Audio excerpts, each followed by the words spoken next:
Yo, what's up? How's everybody doing? Forza Milan, Forza Milan, Forza Milan. Antonio's here. What's up, Antonio? How you doing? Doing good, Roy. How are you doing? I'm doing great, Antonio. That's what's up. That's what's up. That's what's up. Are you ready for some Ketelaere? Are you ready for some Ziyech to come and make your life better, or what? Yes, that's the medicine for the soul. So what do you make out of the rumors of Ketelaere and Ziyech? I think that they seem pretty reliable, if I have to be honest. I would assume that we're working for both of them. I think, though, there is the transfer fee of Ketelaere is an issue, and but with Ziyech, I think it's more like clear cut the path that we have to take. I think we're just continuing negotiations, but we have to decide if we can bet more for Ketelaere. I think that's what's kind of stalling us. But I don't think Leeds' interest is too serious, in my opinion. You don't think it's too serious? You don't think they're going to come in and swoop him like Newcastle did with Mr. Botman? No, because I think Ketelaere doesn't necessarily want to go to Leeds, from what I've been reading, and also, on top of that, I think that with the World Cup, the Belgium national team has advised players, from what I've heard, not to transfer teams and not to make risks, especially when it's a team that's not in the Champions League. So him going to Leeds might make him, give him a less of a chance of qualifying for the World Cup or being part of the team. So I think that's important.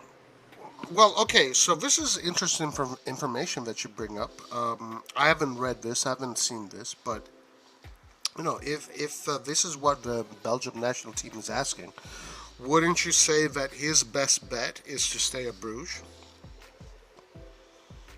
So that's actually a great point you've made, because yes, you're 100% correct.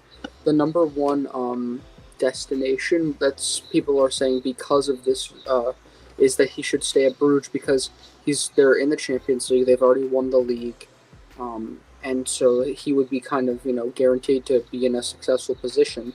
But on the other hand, Milan is still, for his career, it's a good destination. So that's still a likely place because he can still show his qualities. But I think that if Milan do pay, then he will definitely come to us. Like even with that being said. And your guess is what will Bruges settle for? 30 million plus bonuses, I think. Yeah, you think they'll say yes to that?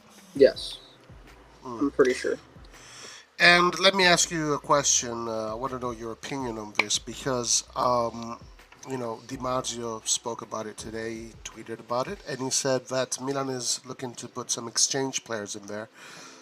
Jungdal and Roback, two of our youngsters. I don't know if we don't have any more stipulations regarding the contract, but those are two youngsters that I'm kind of sad to see leave, no? I guess I will say that this is kind of interesting because I haven't really spoken about Roebuck yet, but he looks good. But when I watch him play, I mean, I don't know if he has any like super amazing potential in my opinion. Like he's not really the best goal scorer. He's fast, but I don't know I still think maybe he'd be worth it. He'd be worth it putting in this deal. And Jungdal's a goalkeeper, so I mean, I don't really have a problem with that as well. Jungdal is a goalkeeper, correct? Yeah. Roback is the Swedish talent, young kid, and he's one of the stars of the Primavera. He had some minutes with the first team in the Coppa Italia, so it looks like that we're willing to sacrifice him to get CDK. So you think it's worth it? The sacrifice of Roback and Jungdal is worth it. So do you rate CDK very highly? I think that he's very good and he has very limitless potential. It's risky because you don't know how good and how fast it will take him to get there. You don't know exactly where his limit is, but so he may not make an immediate super impact. but I think he's worth the risk because you can end up getting the next star, like the next Belgium sensation. So I think he's very good, and I would take him.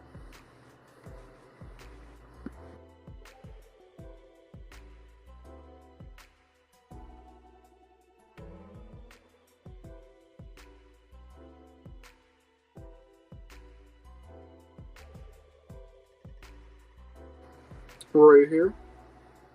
You're muted.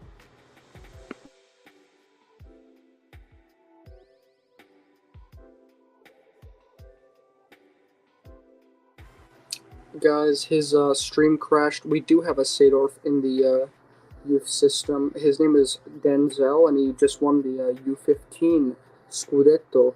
So he plays with Camarda. So yeah, he's actually he is in our youth system. Let's see how long Roy takes to get back in here.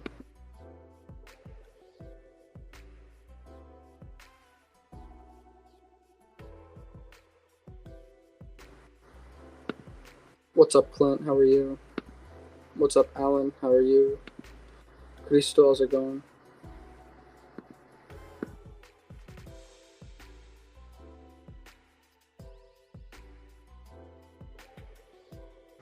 Guys, let's start a GoFundMe for Roy's internet because we need it, guys.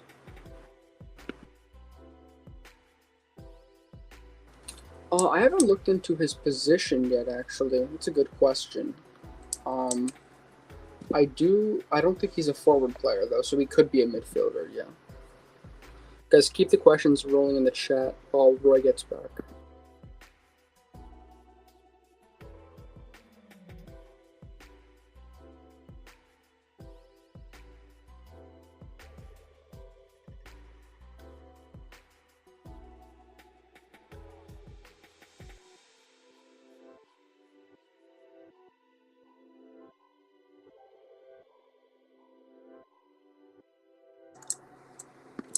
Forza ADSL2, yeah. I think CDK has all the qualities. Yeah, I agree. He's a very good attacking midfielder, and he's physically gifted. Not the fastest, but he's got good potential. I think he's worth it.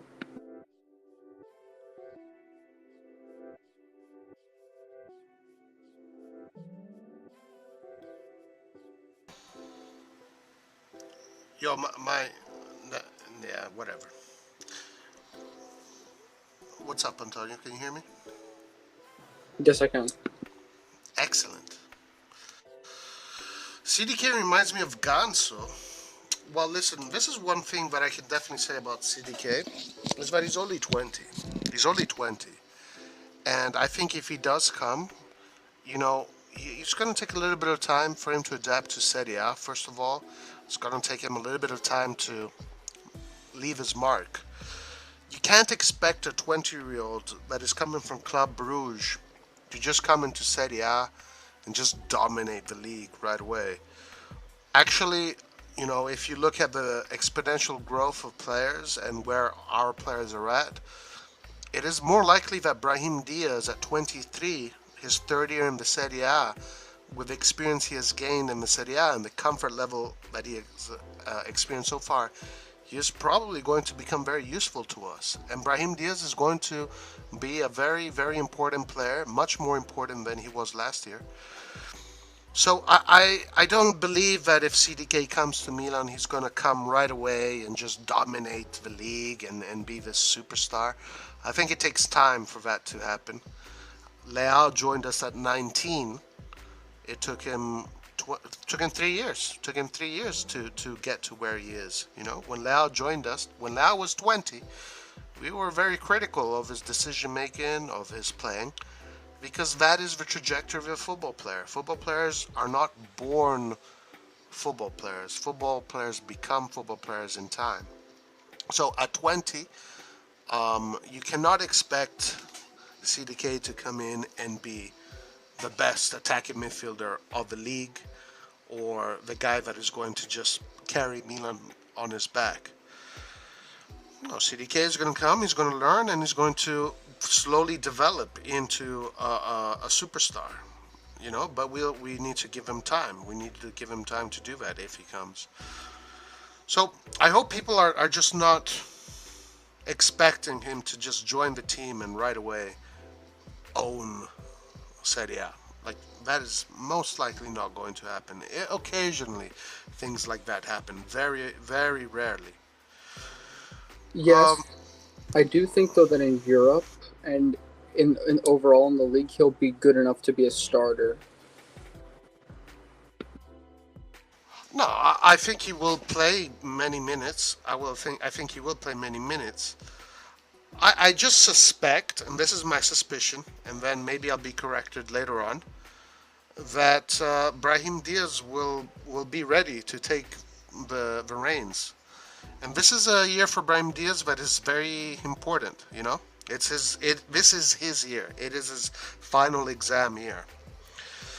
So I'm just saying, if obviously I don't have a crystal ball, but if Brahim Diaz takes the reins and becomes, the starter and the player that we saw his potential, we saw what he can do when he's in full form, in full fitness.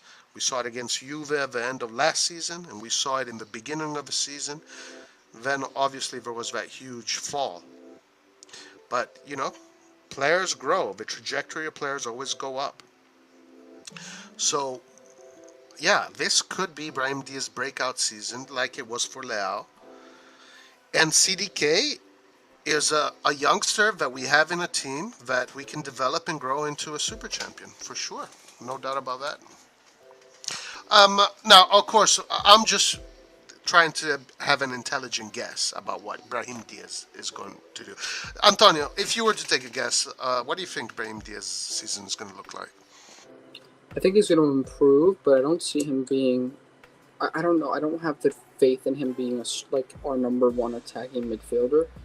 I think he can score like maybe 5 goals, like and get like close to 10 assists, and that would like I don't know if he'll do that better than that personally. Do you think that CDK is going to be the starter before Brahim Diaz?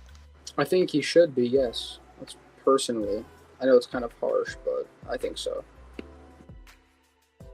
Yeah, look. Hey, maybe that's going to happen. Maybe CDK, because he's very tall, he's very big. That maybe gives him the muscle to take that role.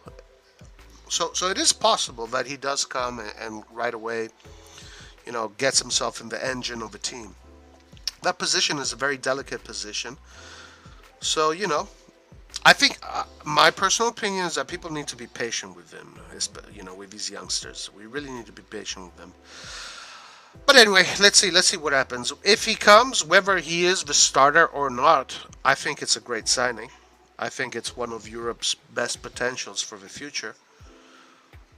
As a matter of fact, when people ask me what is your top market, I put CDK in there. I just put other players in there that I know aren't coming. Whatever? What else do we know about CDK? Do you know anything else? Um, I mean, besides the fact that we placed a bid on him, and that Leeds are interested, and that piece of news I just gave, I don't think there's been any developments, but I know that we're working on the negotiations currently. So I think that's all we have right now.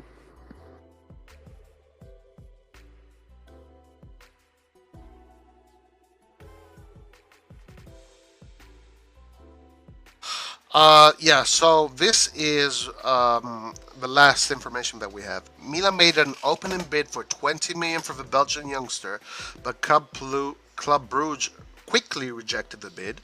They want to receive at least 30 million for him, but they will likely end up requesting 35. Paolo and Massara will not be put off, and they're already preparing to increase their offer and present it to the Belgian champions. They're able to do this. They're able to do this as there is complete backing from those at the top of the club that De Ketelaere is worth the financial investment. So that is another piece of news that I have read by different sources, that this is something that the club, everybody is in agreement with. There's complete harmony and symphony when it comes to this player, unlike Botman. So it is promising.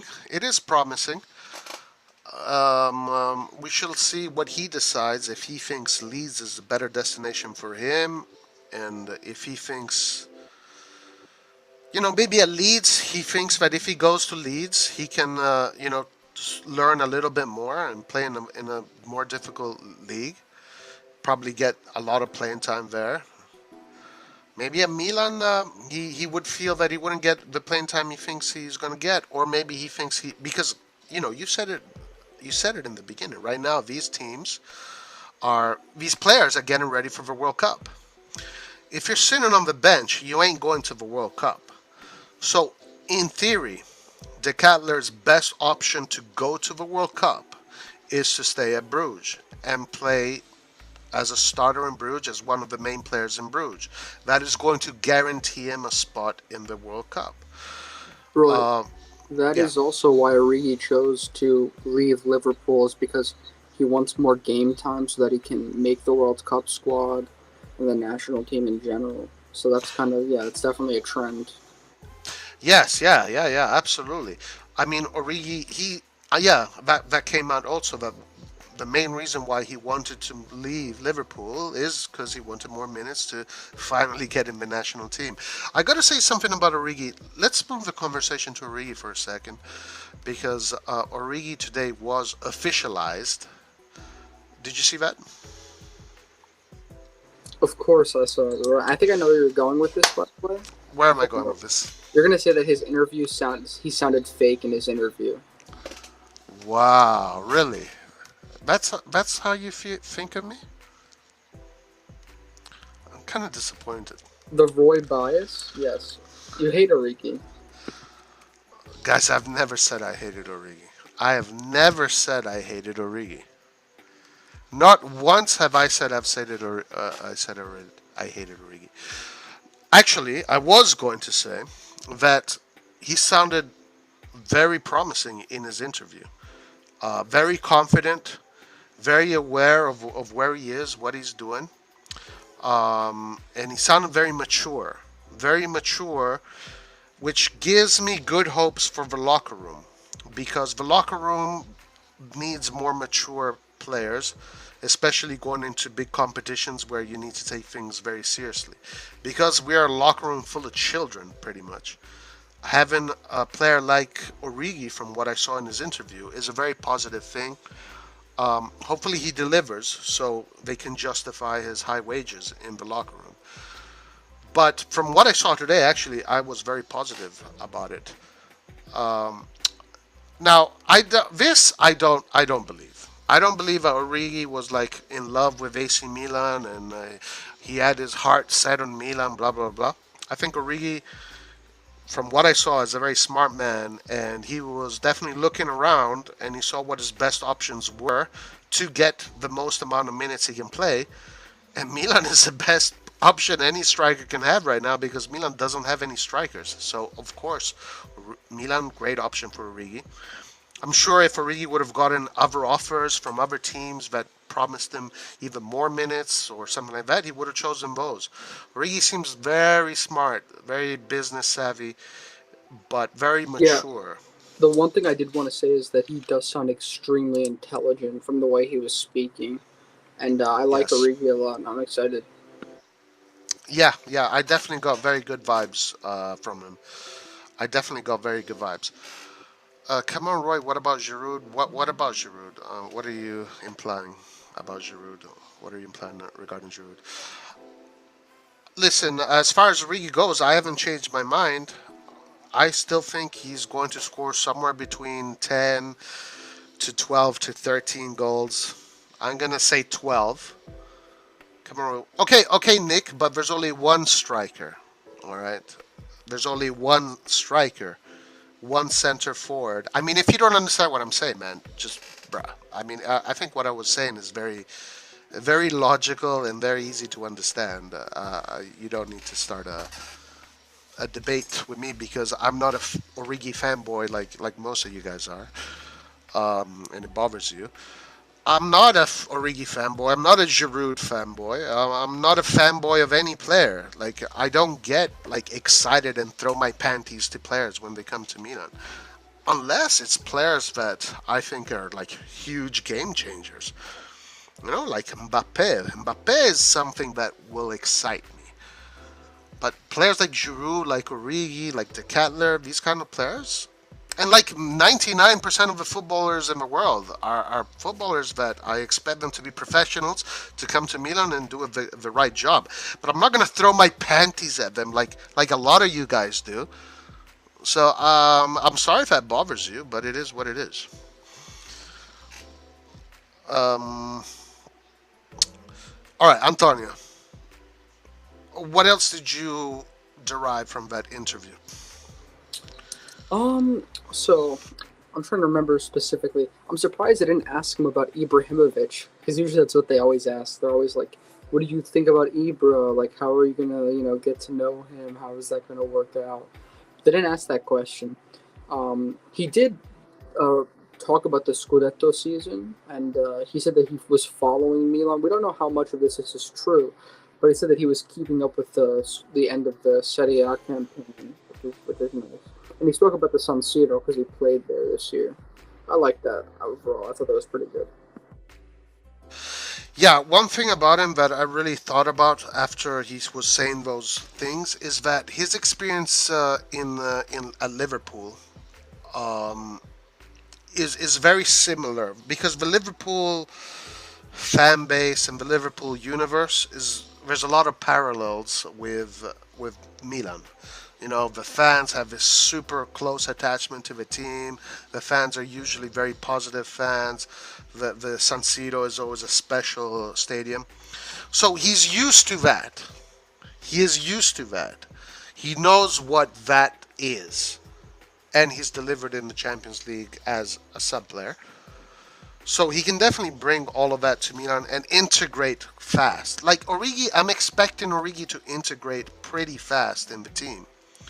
I'm not expecting Calabria to integrate like fast at all. Calabria is a whole different story.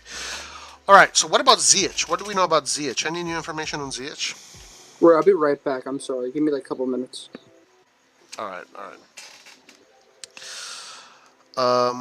All right. Let me see what chat is saying. Forza Rossoneri panties. I mean, we'll do them. You know, we will do the panties. Hashtag panties out. Okay. All right. Let's see what else is going on.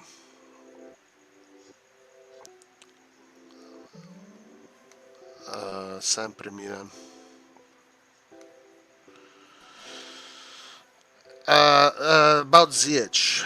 About Ziyech, I was hoping Antonio was going to give me some information, but he left and he ditched us right there. So I'm left. I'm left with nothing. Ziyech seems to lack pace, or have I just not seen the right footage? Um, um, Ziyech is a player that I don't is a little bit of a conundrum to me. I do notice. I don't know if speed is a thing. I honestly don't know. I don't know what to expect from Ziyech. Obviously, he's going to bring his experience. I'm not expecting. I'm expecting a little bit better than Messias, maybe, as far as offensive output. Hey, well, I'm back. With Ziyech, from what I know, it seems like we're just discussing the price of how much it would cost to buy him, and also just the deals of whether to loan or to outright purchase him. So one of those two, those are the two things we're still negotiating with right now.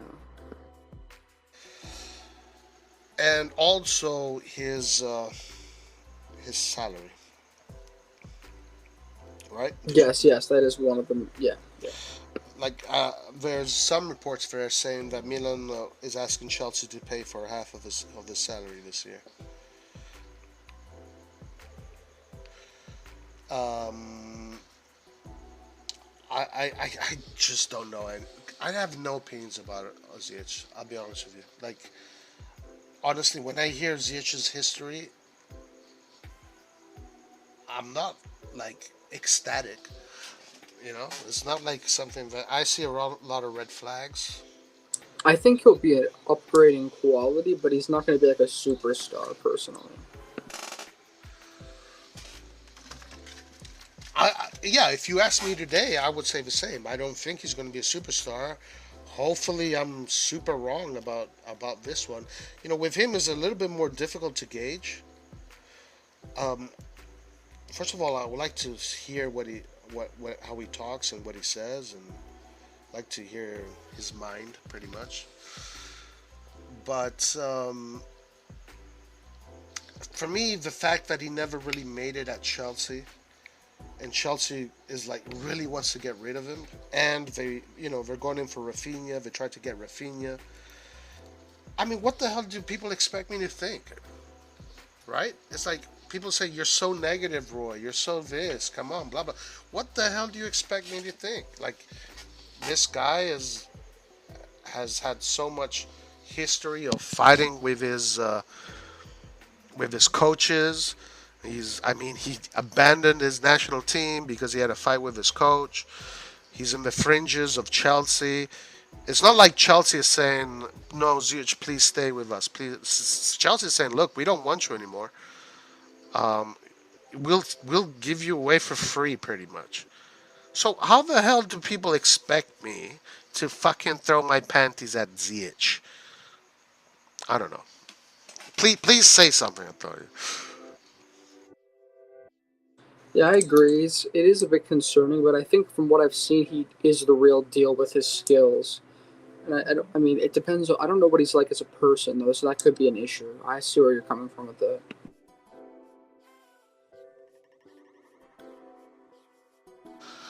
Didn't Ziyech get kicked off his national team because of attitude problems? That's what I read. Yep. Panties for team. He was constantly played out of position at Chelsea. Ziyech speaks. Ziyech's history speaks for itself. He was one of the best players in the CL just in 2019. Well, let me say something, Mr. Just an old chunk of coal of football. And I'll say it in Italian because I know you understand Italiano. E vincere una volta è facile, ma riconfermarsi è la vera battaglia da vincere. Which one means what? Okay, he was one of the best players in 2019, but he didn't confirm himself. I mean, that sounds like a meteor, a comet. It's in the sky, it's nice and bright, but it falls down to the ground, never to be seen again. So that does not impress me that he was the best player in 2019. I don't know, guys. Like, am I being too harsh on these players? Antonio, talk some sense to me, man. I mean, I don't know. Like, I like Ziyech. If the management wants him, then I'm confident in the management. Honestly, I don't think he's as good as Riyad Mahrez by a long. I think he's still nowhere near as good as Mahrez personally. And I think honestly, I would rather have Berardi than him, just because I like Berardi.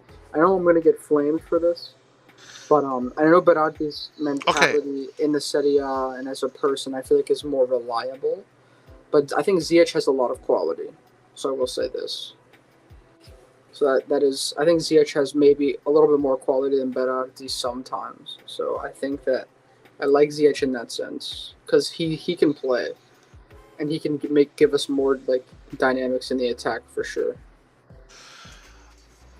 okay. So that is concerning to me because I regarded you rated Berardi pretty poorly. The way you have spoken about him, so that tells me. That's not true, Roy. I just said that Mars was way better. I always said Berardi was a good player. Okay, fine. But you would put Berardi over Ziyech. Um, I would say he'd be a safer bet to have. But I think Ziyech can be a bit better sometimes, but he's also more likely to have other issues and not perform at his best.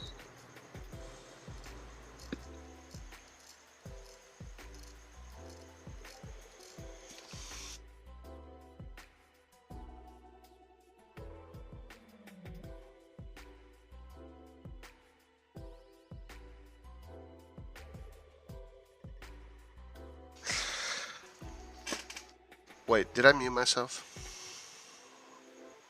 Here we go. Yes, yes, yes. You're back. Yeah, I don't know if Ziyech doesn't fit the system at Chelsea. Not only Ziyech, just have a look at their attackers. They've been a flop. Werner, Lakaka, Pulisic, even Havertz is having a tough time. Guys, maybe you know the saying, "Another man's trash." No, what is the saying? One man's trash is another man's treasure, or something like that. Yes. Maybe that's the case, guys. Maybe that's the case. I mean, I feel like I'm disappointing people that I'm not excited about this mercato. I don't know. I don't know why. È un fuori classe assoluto uno dei mancini. Vabbè. Mamma mia. Pelé. You see, like, just an old chunk of coal is talking about Ziyech as if this guy is Pelé. Fuori classe assoluto. If Ziyech is a fuori classe assoluto, so what is Kaká? What is Mbappé? What is Totti? What is Nkunku? Zidane? I mean, what are those? Guys, we can't compare a 35 plus million Berardi versus Ziyech, which we'll get on loan. We are not rich, so stop complaining. That's the thing, guys. We ain't rich. We ain't rich. We ain't rich. But let me say something, Antonio. Let me say something. Even though we are getting Origi, we got Origi, sorry, and we're most likely getting Ziyech. I mean, I still think that adds quality to the team. I still think that adds quality to the team, and it adds an extra dimension that we didn't have. And that extra dimension is Champions League experience. Because Ziyech and Origi bring what these kids do not have. Champions League experience. And we don't need their skills in the Champions League. We just need their brains in the Champions League. And then transmit that to the younger players. Just so the younger players play with more, less pressure, less, they're less distracted by things. They need to be serene, they need to be calm, but still play much more intensely than in the Serie A. So players like Ziyech and Origi that have had that experience over the years can bring that to these players. Can bring that to these players. So I definitely see the plus there. I definitely see a plus there. But I don't think this is these are signings that are comparable to, let's say, getting an Nkunku, right? Like if we got Nkunku, what would your feelings be today? I go crazy on live. Right. You know what I'm saying? So it is what it is. The good thing about us is that we've already created our champions. Leao is Nkunku, Theo Hernandez is Nkunku, Tonali is Nkunku, Kalulu is Nkunku, Tomori is Nkunku, Maignan is Nkunku. So we have a lot of Nkunku players. Players that if you want to buy them, you got to spend a lot of money, and these are players that are superstars in the making. But it is what it is, my man. It is what it is. I don't know what needs to happen for me to be super excited about the mercato. What about you? Why don't you tell me a little bit, Antonio? Sign Renato Sanches, and I'll be happy. Oh, that's all I ask. Renato Sanches. Yeah, bring him in. Now that would be great. I would be excited if Renato Sanches came to Milan. I would be excited if Renato Sanches came to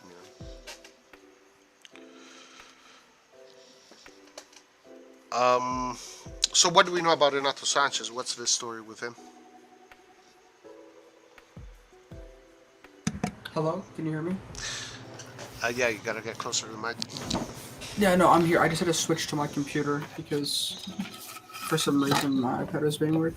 But what I know about Renato Sanches is that it's very much not a done deal with PSG, and that we are still trying to speak with the agents to try to lower the salary requests and to close the deal.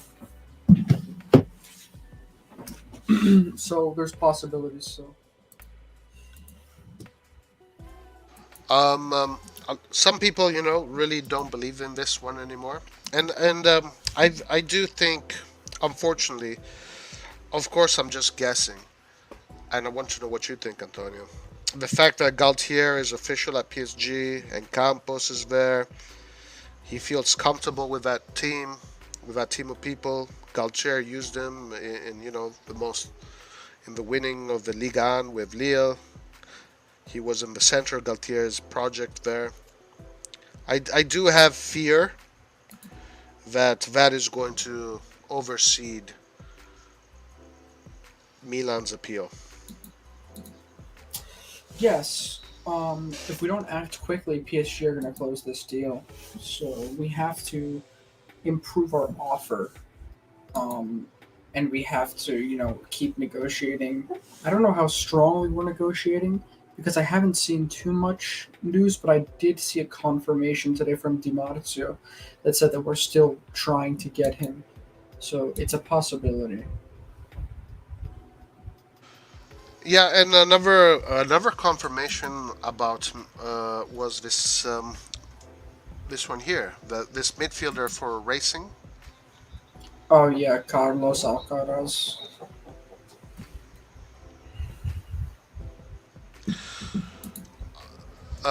Yeah, Argentinian. He has been reported in Argentine by Racing Dalma. The RossonARI made a bid of 12 million for the 19-year-old attacking midfielder, but that was rejected by Racing. It is thought the Argentinian side would like a deal starting at 18 million, but the clubs are at least now in negotiations. Alvarez recently signed a new contract with Racing that is supposed to keep him at the club until 2026. It included a release clause of 25 million, but it is accepted that players are rarely sold for the release clauses. It is a way to protect value. The interest from Milan suggests that they're getting ready for the idea that they will not give their primary attacking midfielder targets, who appear to be Charles de Ketelaere and Hakim Ziyech. So we'll see what will happen, or maybe we won't need a midfielder. Have you thought about this? That maybe we just won't need a midfielder. Benacer will take the reins. Pobega will be a good replacement for Kessie in the end.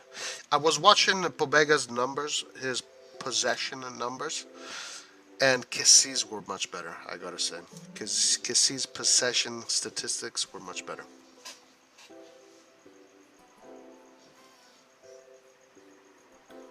Antonio's going in and out. Milan waited so long for Sanchez that they missed out on Enzo. He could have been perfect alternative to Sanchez. I agree. Who was out last? Failed Argentina signing Vangioni, a left back. I'm not sure. Carlos Alcaraz and Enzo Fernandez. You two utterly shitted on me when I proposed them.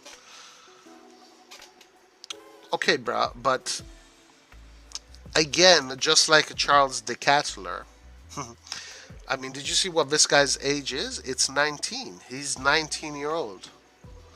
So, I mean, when I read this and I read here that he's 19-year-old attacking midfielder, I'm not thinking, wow, man, this guy's going to come here and be like Sanchez. I'm thinking, okay, this guy could be an interesting prospect. You know? I think Pobega could be our Claudio Marchisio. Pobega, let's see what Pobega does. You know, again, I was watching his stats, and possession in opposition half was. You guys sounded like Hans with his racism towards South American players. Oh my lord. Okay, let me talk about this and then I'll tackle that. Pobega, I was watching Pobega's opposition possession in the opposition half, and it was something like 77%. and which okay, sure, he's surrounded by less quality players. Fine, no problem. I was watching Kessie's. Kessie's 84, so that's almost 10% more accurate than Pobega. Even though Kessie does play a lot of horizontal balls, but you know, he is still very accurate in the attacking half. So I don't know. Pobega does not offer that. At least he did not offer that this time around. Oh my lord, this guy. Just an old chunk of, but Alcaraz probably ain't coming anyway. But even if he does come. Do you expect this kid to just come to Milan, 19 years old, and teach football? Like, do you really expect him to do that? Any alternative to Sanchez is a failure from the owners. I 100% agree with that sentiment. And I think that's one of the main reasons why I'm disappointed in our Mercato. I think Sanchez is the heart of my disappointment. What's up, Roy? I'm Hey, finally Antonio. now that I'm back. I had to change my computer, and I can actually speak louder now, and not crash. So that's good. Oh, that's good. No, I was saying that maybe, if I want to like do a psychology thing on myself, be my own psychiatrist. I think the heart of my disappointment is with Sanchez, that operation. Yeah, yeah. I mean, we're all expecting that to happen. I'm really pissed off as well because it's clearly because of the management situation that we weren't able to close that deal right away, and now we're seeing these continued pursuits because the management's back. And it really is frustrating because he was there. So hopefully we can still find a way to close it, but it's not as likely as it was before. So we have to wait and see what further developments come out. And yeah, so I was asking you before you got disconnected. You know, what if we don't need Sanchez and Benacer is going to become Sanchez, and Pobega will add that muscle that we're losing with Kessie, and Ali will be very impressive. Ali will be very impressive. What if that happens? I think I don't know because I still think we need a replacement because we need to have a big squad, and I don't know if I mean it's yeah, you can say what if Adley becomes like an amazing midfielder right away, sure, but I don't know if I can just agree to that right now. So I mean I'm still very skeptical of this, and I'm not comfortable with us doing this without getting a more prepared uh Kessie replacement. That's just where I stand.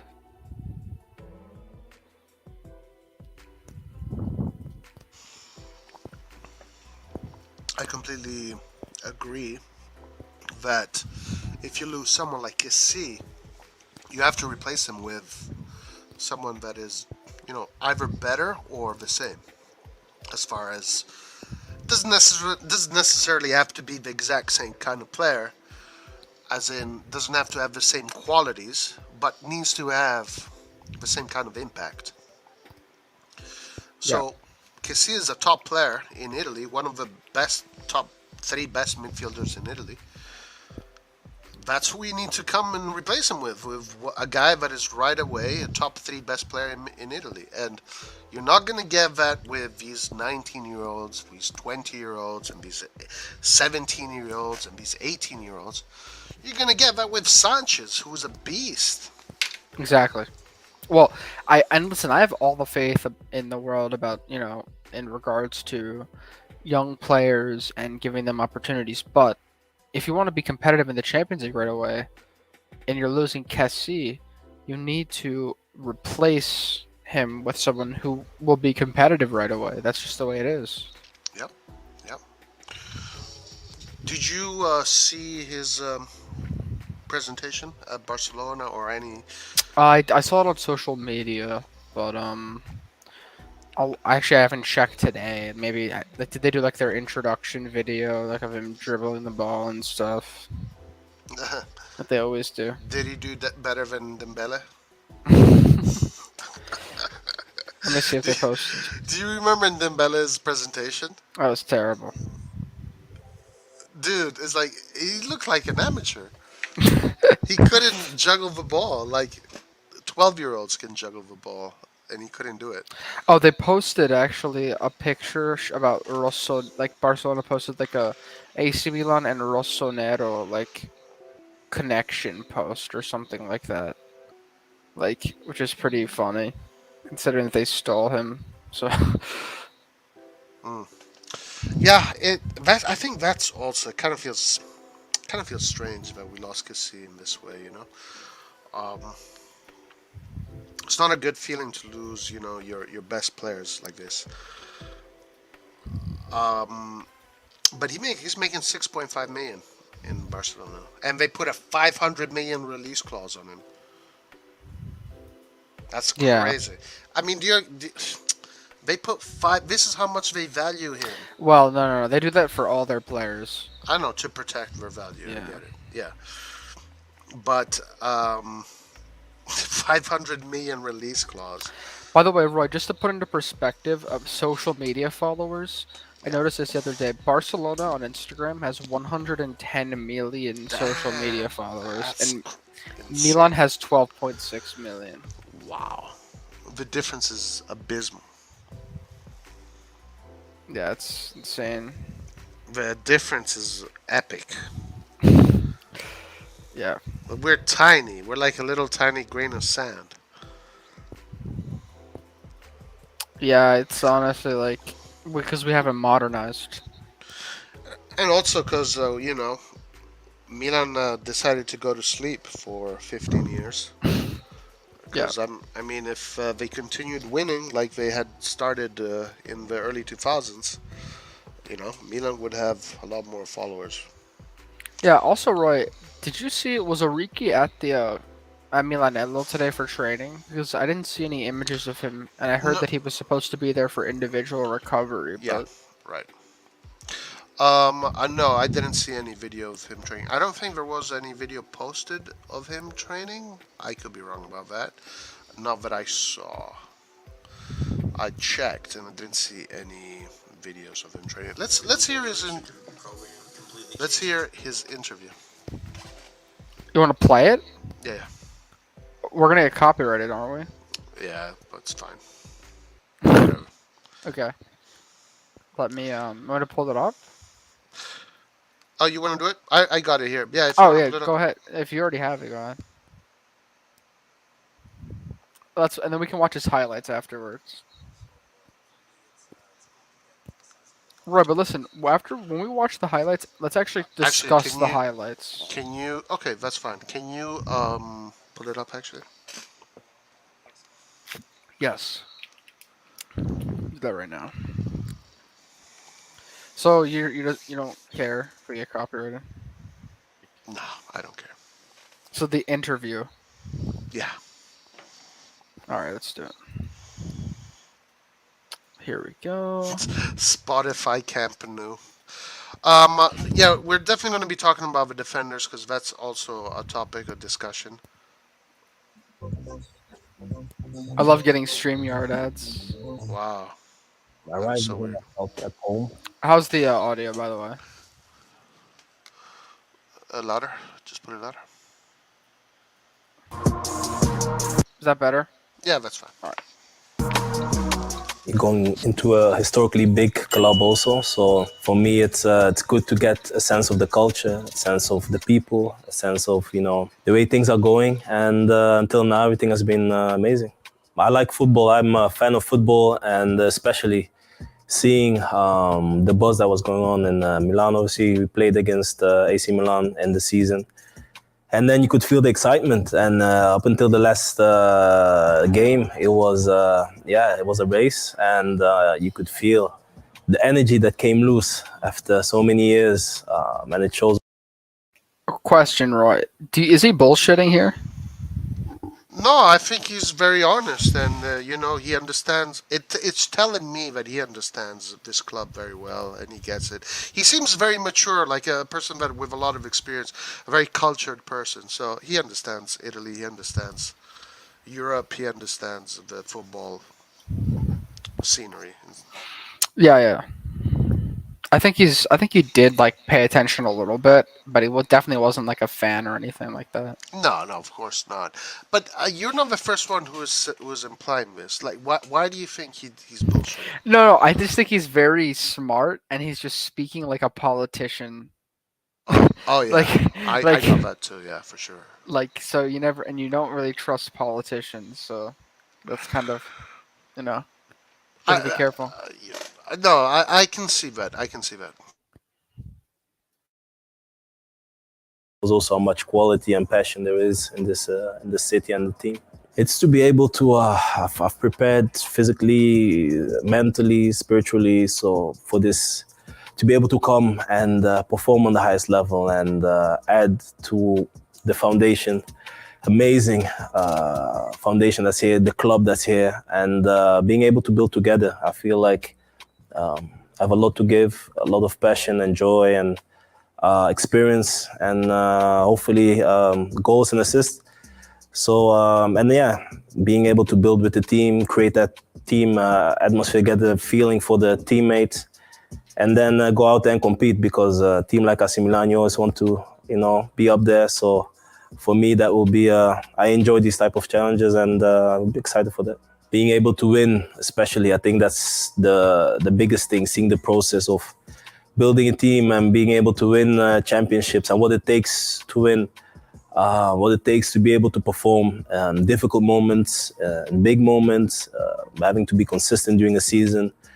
All these things led to me having more experience. Also, it's a very nice age, 27. You feel like your body is getting better and better. So for me, that's great. Serie A is one of the best leagues in the world. I know that. Roy, do you agree with this statement?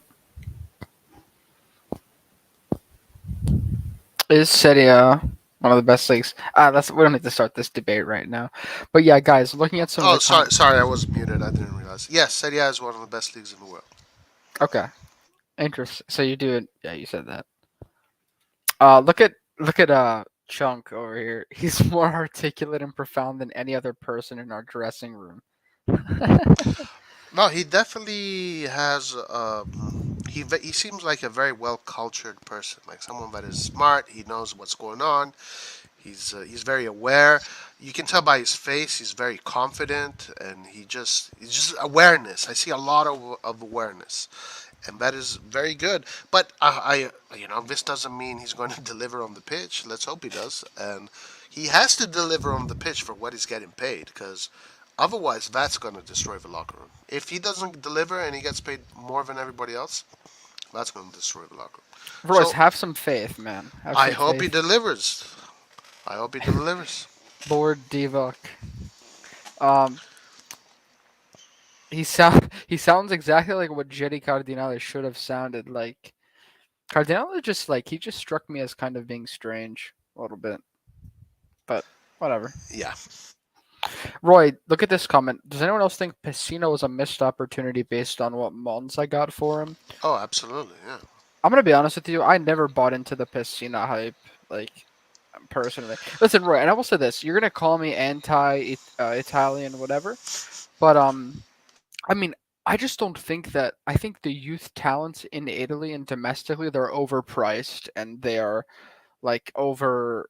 For example, Scamacca. He's being bought for 50 million by PSG. He is not worth that much money. I would never spend that much money. I know it's like an extreme example, but many of these players are way overpriced. Even Zaniolo, in my opinion. But I need to ask a question then. Why are you asking me to have faith on Divock Origi, but you have no faith that Scamacca is going to be a worth investment? Why don't you have any faith in? You have no faith in the. I'm gonna be honest with you. When I watch them play, I think Scamacca's younger and he has more potential, but I think Origi's better than him from what I've seen them play. Like when they do play. Okay, but you're gonna disagree with me. Origi is 27. Yeah. Scamacca is 23. Yeah. So that's a big. Skamaka, That's do you think that's 4 Skamaka's years. worth That's 50 million, Roy? that's four You think Skamaka's seasons. worth 50 million? Honestly, no. But I don't think Nkunku is worth 80 million. To be honest, I think all the prices are I think inflated. in Kunku, I'm gonna say this is kind of like, I don't usually say this, but with the current Mercato, I think Nkunku should be worth 80 million based Yeah, on what other yeah. players are being And sold with the for. current mercato, I see why PSG would pay 50 million for Skamaka. No way. He was not worth for 50 million. You're getting like, let's see, Darwin Nunes was sold for like, I believe 80 million 100. plus bonuses. Yeah, so 100. Let me try to think of another 50 million player recently. There ever been That's that? how. If you want to get the next strikers of the future, these are Yeah, the but guys. is Skamaka the next striker of the future? Is Listen, he? Is he any? Is he as? Antonio, Is he near Antonio, Darwin Nunes? Antonio. Whether you like it or not, whether anybody here likes it or not, the next best Italian striker is still going to be one of Europe's best strikers. That's just because What? of that's the levels of the countries. Italy's always going to produce some of the best players, and Scamacca is considered to be the best next Italian striker. So That's he's because we he's don't have much. I'm gonna be honest. we don't have much. It's true, but that's who is the next big Italian striker. It's Scamacca right now. So Yeah, but just because he's the next big like basically the only young Italian striker well, who's listen, decent. listen, listen, listen. Let me ask you a question. Let me ask you a question straight up. Okay. Would you want to have the next best French striker? The one we don't know who he is, but the Well, next best one.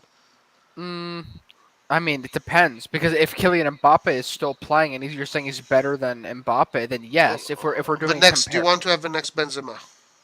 oh, of course, yes, of course. Okay, fine. And who's the Germany? I don't know. Brazil. The next Neymar. Do you want to have the next If you Neymar? tell me the next specific player, I will agree. But if you tell me like, oh, he's just one player who currently is the best young player in Italy, I mean, best young striker in Italy, and it's only because there's a small sample size of decent young strikers. Then I'm telling you right now, he may be like I would take Skamaka for much lower. I'm not saying he's terrible. I would still want him on the team, but not he's not. He's way overvalued. Like he's nowhere near what he should. He should be valued like 20 million max, in my opinion. Uh, well, okay. I would. I think 20 million would be a steal, but I wouldn't rate him that far either, to be honest. Like maybe 25, 25. But like in Nkunku, I wouldn't pay 80 million for Nkunku. Like for me, Nkunku is probably worth 40 million, something like that. I think the prices are just exaggerated. They make no sense. It's monopoly money at this point. It's like like when you're paying 120 million for Sancho, 120 million for Grealish, 80 million for this guy. This guy has a contract. He makes 100 million a year. Mbappe, and he's the new DS of the team. This guy here makes 30 million. It's like these are not real numbers anymore. It's just a BS broken system that makes no sense. Yeah, and you see what happens like when you don't spend wisely, like with Man United and things like that. So I see, yeah, it's definitely a big issue. But overall, I guess I started this conversation by I forget what exactly led me to Skamaka, but I, oh yeah, we talked about PSG. Pessina, Pessina. Opposite, yeah. So at the end of the day, I will say this: I think I never got into that hype, bought into the hype, and I think that a lot of these players are overpriced, especially from teams like Sassuolo who give super high, Yeah, transfer 100%. prices, things like that. So I don't have any problem with Milan not getting these these Italian players. I'd much rather get like ones to develop, like Paul Bega and other players, than ones that are already bought that are just overpriced. Yeah, for me it's a big issue though. For me it's a big issue because you're not just getting any players. You're getting real impact players that are going to really change your team and bring it to the next level. The way we are doing things is more like we're easing into the next level, very slowly, very methodically. it's not like with impact, big impacts. We're not doing any of these big impact signings. Um, at Yeah. least I don't think Ziyech and Origi are big impact signings. I mean, if they are, then I should never talk about football anymore. Eventually, I mean, by their transfer fees, Origi isn't, but yeah, we haven't like we're never gonna right now. We're not gonna be able to ever buy like a really big player like in top form because we can't spend that much money. Like we're talking like if you want to get like a very young informed player that's proven like scores a lot of goals, has played in the Champions League, and is a top prospect, you're at least going to have to spend 60 million, and we would never do that for one player. yeah. So because Skamaka hasn't even played in the Champions League yet, and he had one decent season in Serie A, and now he's worth 50 million. Like that just tells you how much this is. And I mean, I guess I don't know how many other teams besides PSG But would you spend that know much what? money. But you know why he's worth 50 million, right? Why? Why do you think he's worth 50 million? Because PSG is the only team that wants to actually continue No, because negotiating there's with us. there's crazy teams that for them 50 million is nothing. The market is being made for those teams, pretty much. It's being shifted towards those teams. Of course, I can put a 50 million price tag for PSG. Putting out 50 million is like whatever. It's like maybe what is 10 million for us? It's 50 million for PSG. Yeah, I mean, yeah, I know. I mean, of course, you have to be able to afford those teams. Bro, why do you keep muting yourself? You stay unmuted. Oh no, it's okay. Yeah. Anyway, no, I'm Yeah. listen. This is our reality. I'm not disappointed though. Like I still think we're gonna kick ass and we're gonna win and we're gonna win trophies. But it is what it is. Okay. Keep up that optimism. The number one spot, there was a lot of competition last season to be able to get there. So it's a place where people live for football. They love football, passionate about football. They know the history of the club. 19 leagues, 7 Champions Leagues that's unbelievable, and the history is immense. Looking even back before in the time, iconic players I can name, so many. So being able to come here and be part of this journey, I'm super grateful and excited. I'm a student of the game. I love the game of football. So I was watching something about Van Basten. His story is something on YouTube. You look at his time here, the goals he scored, and even though it wasn't long, but just looking at the impact he had, and then other strikers like Shevchenko, like Inzaghi, like all different types of George Weah. It's the history, and I'm not even naming half of. So it's a lot of iconic, players, and for me, I love this because you come into a rich culture, and you can always pick from. I like learning, so picking from everyone and kind of observing. And for me, it's now being able to come and bring my own presence into the team, and hopefully, I can help the team a lot and continue to build and have success. The first conversation with on the club level with Ricky Massara and Paolo Maldini was for me so nice to be able to speak to them and see their vision and see how the club is evolving, and playing here also being able to get the atmosphere, get San Siro, and for me it was always a special feeling. I saw the team, the way the team played, the way the coach managed the team, the way the fans are, the history in the club. I've always known as AC Milan as a huge club. So all these things are for me elements that led to me being able to come here and then join the club. Not really with Alexi before. I asked him some questions about the club, and obviously he was very, very admirable about the club. He loves it here, and so I could tell that he loves it. And more for me was to speak about with the management, to speak with the coach, and to come here and get the feeling of how it is. And for me, that's the most important thing. And seeing this, it makes me love the club. My first impression was the stadium. You could feel the history and how mythical it was to be able to play there, even At the time, for us, we played in a special stadium as well. But coming there, you could see all the players looking and admiring. And you could feel the football culture, small details like the fans and the way they know the club, and you could feel the energy. So those are things that I really love. They care a lot about the club, and that spoke to me. And also the style of football, very energetic, very attacking, a lot of quality. These are all things that I really love. Yeah, this is actually reassuring, guys. Like, well, I think the first time I watched this, I was kind of rushing. Like, I wasn't really paying full attention to everything he was saying. But yeah, he's talking about like so many factors. Like, he likes the way we play, spoke with the coach, the management. So yes, I'm seeing like overall this is a very good interview in my opinion. Um, Chunk agrees. He says Cardinale was so shifty during his interview, and people even tried to frame it as if he was emotional because of gratitude. Nick says, "Come on, Roy, admit it." You can read this, Roy. Yeah, I know it's funny. Listen, no, I think you're right. It is very reassuring because he sounds like a very very smart guy, and he's very in tune with what is happening, very aware of his surroundings, and he's very confident in himself. That's the thing that I like the most. That he's super confident in himself, not in a arrogant way either. No, I Just think in he's pretty humble. yeah, in a humble and just awareness kind of way. So hopefully, you know, this is going to be great for the locker room. I can tell already he's going to be incredible for the locker room. Let's see what he does on the field. Only time will tell. So.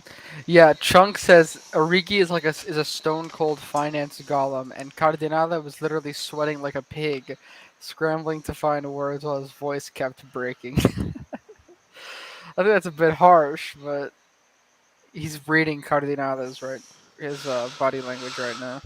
Cardinale. Well, I don't know what to think of Cardinale.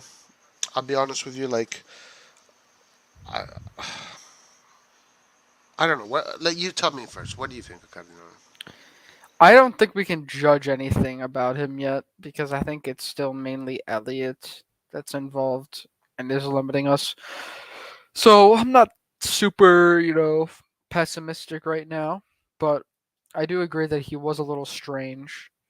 And Chunk is being really critical. He's dissecting the video. He says the amount of twinkle in the eye and just his mannerism looked like he was a hostage trying to send messages with his eyelids. So Chunk is like psychoanalyzing Cardinale's interview. Roy's turning, boys. He's a believer. Yes, guys, keep persuading Roy. No, no. Honestly, I don't need to be. The only person that can convince me is Origi. So having seen this, definitely gives me good positive prospects in what we can expect from him. Yeah. Mm-hmm. When I was 15, I went from Belgium to France, and I didn't speak any French. So that was the first adaptation, and I wanted to learn as quick as possible. And same with here, I enjoy being able to speak different languages and experiencing different cultures. I love traveling. I love experiencing new cultures. So 100%, being a student of the game, being a student of the culture, enjoying the time here, knowing more. I'm sure that the life experiences will help me grow as a man as well, and being able to give the best version of myself as well. And that involves learning the language. But for me, that's a joyful experience. For me, it's always by getting better every day, improving. Starts with the training session, then goes to the games, and then translates to the national team. But definitely my focus is now to be able to prep as well as possible, and then come to the team, bring as well as possible, get to know the teammates, being able to get better every day. And then that's one of the goals, to be able to go there and perform. But for sure, my focus is now with AC Milan and being able to integrate as quick as possible and attribute as much as possible to the club.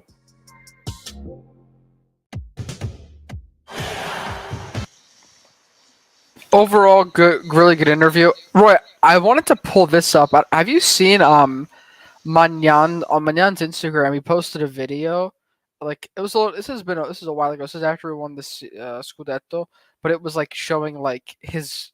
It's like this super like you know like intense video that shows like his comeback from his injury and stuff. And I thought it No, I was haven't seen really, it. I thought it Yeah, was sure. really Yeah. great. I can pull it up if I can get the Instagram up to work.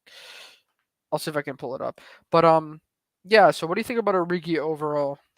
Yeah, as I said, it's very positive the vibes I'm getting from him. The way he carries himself definitely gives me a lot of positive vibes.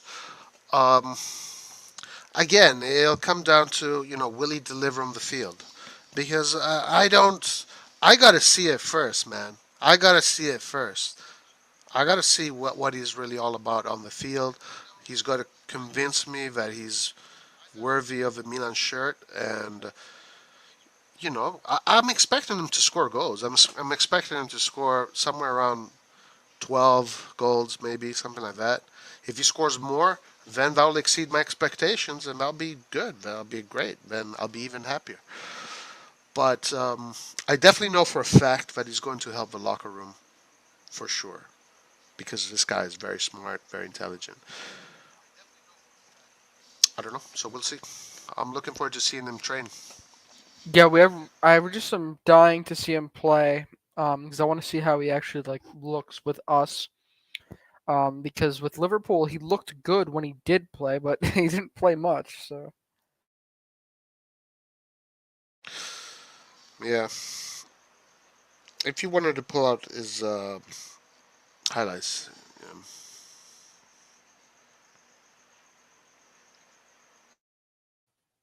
yeah, I'm just see if I can find the Maignan video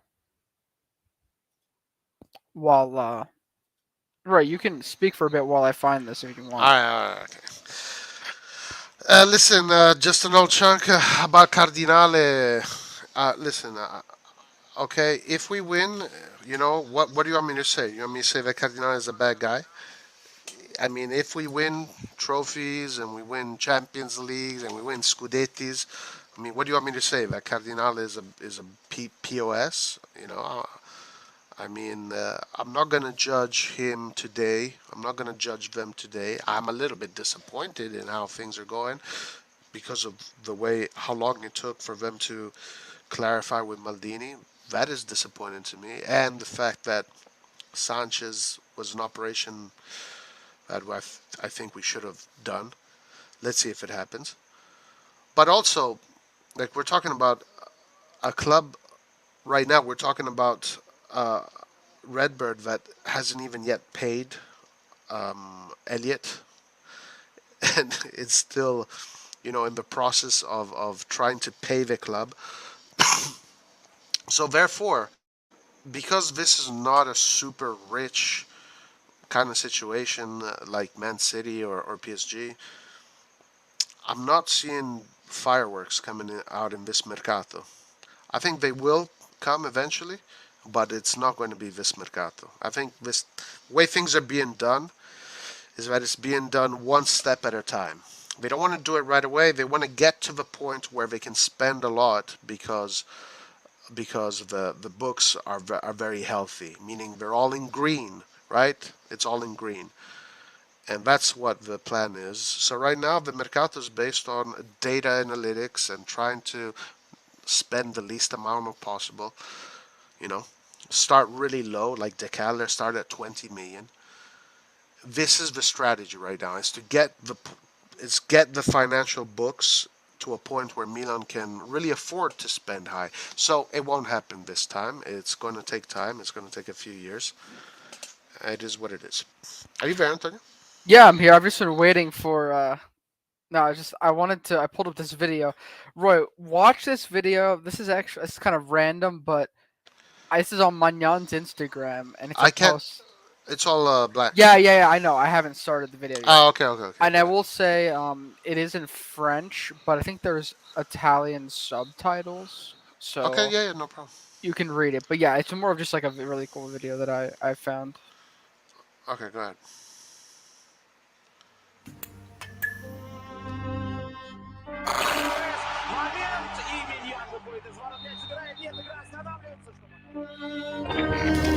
Mon retour, tu ne verras pas venir. Il se fera au moment de chasser.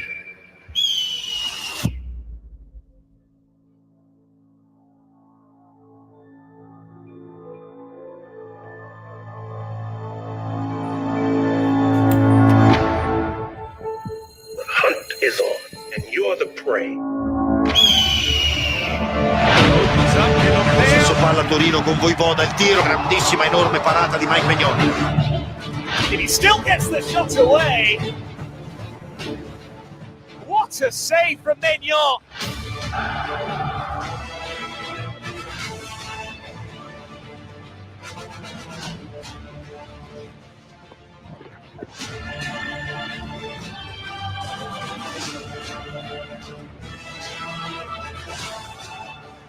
Palla lunga di Maignan. Rafa che se ne va. Assist di Maignan.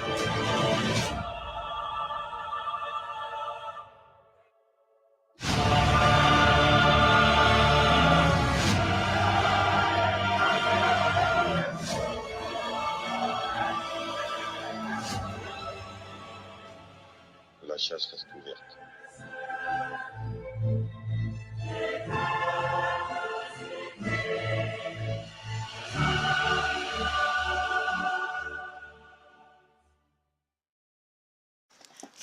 That was hilarious. Did you like that? That was funny, man. He's got a good PR team. I know, but did you see that the Champions League at the end? Yeah, that was a good touch. That's That was- cool, man. That's yeah, cool. he That shows gets he's it. he's He gets invested. it. He's invested. Yeah. He gets it. He understands. Guys, what a keeper, man! What a signing. Listen, I've said this. Also, Maignan was never played. I had no idea who he was. So you know, I was more disappointed that we were the Donnarumma thing, but whatever. But Maignan, for me, is like one of our best signings in decades. Like he's one of the best signings Milan has. One of the most important signings since I don't even know how far back I can go. Like that's how much I rate him. Like Yeah, he's fantastic. He's incredible. So you admit that you were wrong about Donnarumma? Come on, just say it. What was I wrong about? You were like pissed off. You were like, this guy is the Messi of goalkeepers, Donnarumma, and come on, Roy. You were like super upset. You were like depressed for like many months. I was angry at Fassone Mirabelli. I was angry at Fassone Mirabelli for giving a teenager wages that a 27-year-old should be getting, and of course You were extremely disappointed. I was extremely disappointed. Like, so, do you have no regrets Oh yeah, I have a lot of regrets, my man. about Hell yeah. Donnarumma? Of course, What? that situation was managed so poorly. It's such Wait, a so stain on the club. ideally, you would have kept Donnarumma. Like that's what you're in an ideal situation. I think that it was a blessing in disguise. In the end, kind Well, of fine. Who's the situation. better goalkeeper? Let me ask you. Well, today it's obviously Maignan. No doubt about that. No doubt about that. But the Donnarumma thing was managed so poorly that it's just a stain in the history of the club.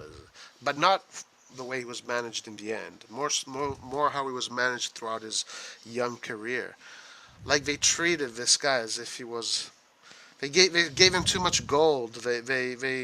They made this guy drunk with gold. And also, you know, his agency, Mino Raiola, the way he managed the situation. So it came to be what it is. But I admit that it was a blessing in disguise. Maignan is the best thing that we've had in many years. Yeah. Want to read some chat?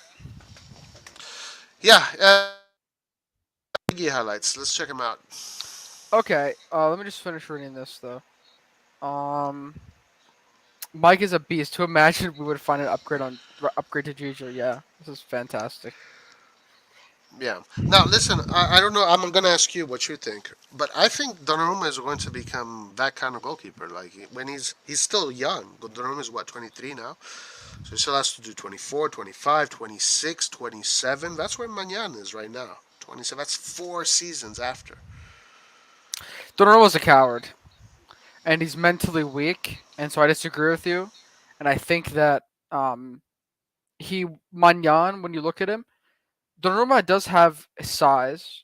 He's huge, but he makes so many mistakes, and he's made so many similar mistakes that have cost many teams like simple goals.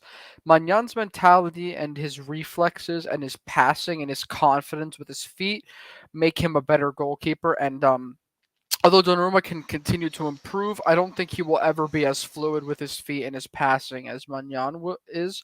Um, and yeah, so I think that Maignan will be the better goalkeeper in the long run. Unless, I mean, I don't know. It's hard to change your mentality, like you always say. So we have to kind of. That's why I would limit Donnarumma in that sense. All right. Well, we shall see. 4 years from now, where Donnarumma is going to be. We'll see. Let's see here. Roy, what do you think about Palermo bought Man City owners? I think that's awesome. I think it's nice. Maybe the Man City owners get a taste of Italy. Maybe that opens the doors for them to buy other clubs in the future. Good for Palermo. You know, they just got into Serie B. Yeah, I don't think Man City is going to buy another Italian club Well, not because, anytime soon because they well, can't own they're two. yeah, exactly. I think they buy one club. So far, what they do is, I've noticed this, like they buy one club in one country, and most of the time it's a club that they develop. Actually, every time it's been a club that they develop. Um, but with Man City, they invest, a significant amount of money, and they make it kind of like their premier club.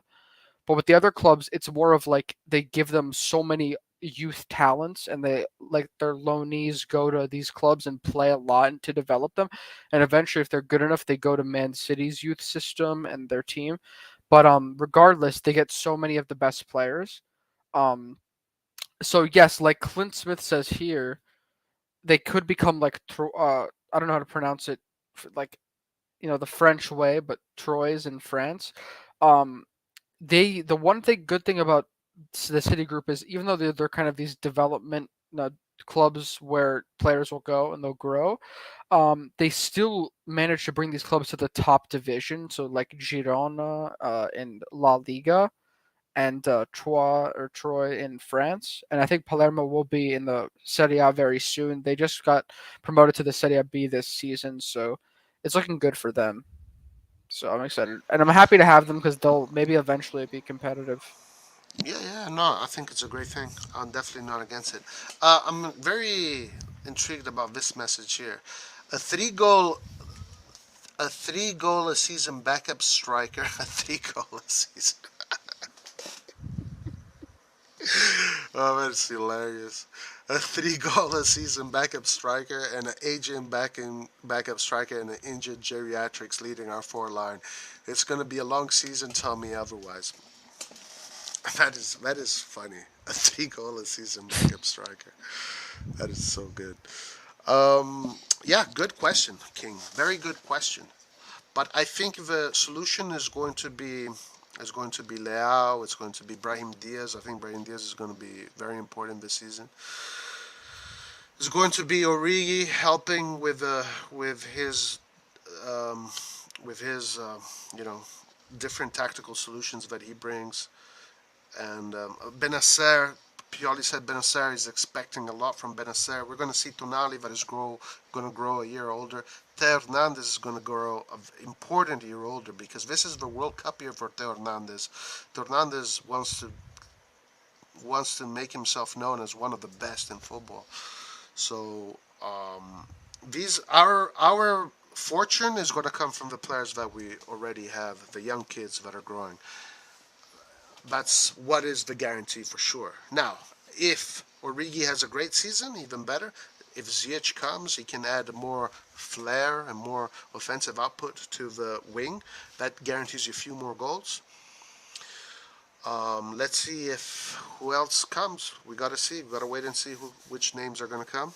The Ketelaere, if he's coming, I think the Ketelaere is gonna take a little bit of while to get in symphony with everything.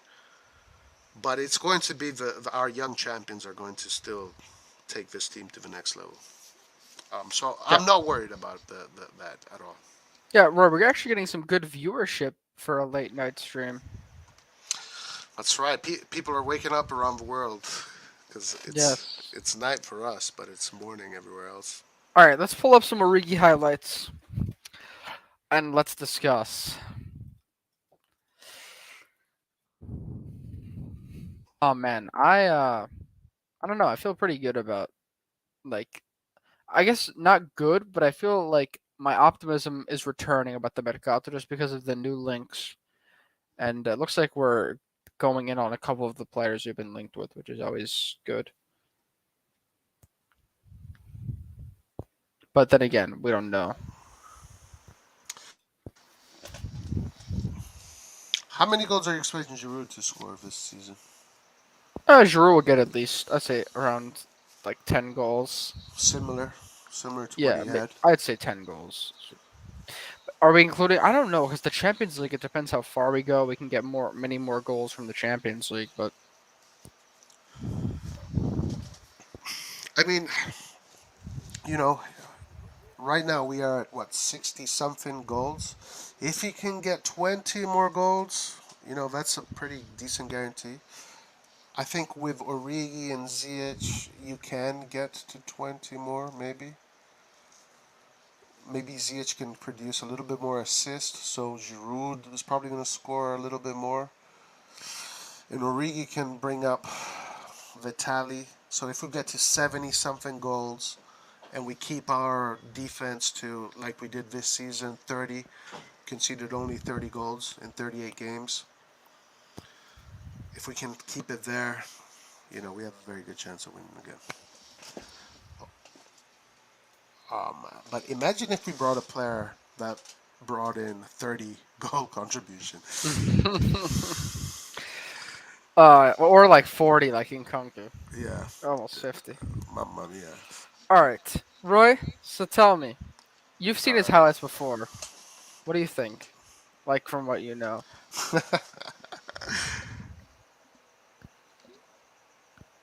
Obviously, you agree that he's got good finishing, right?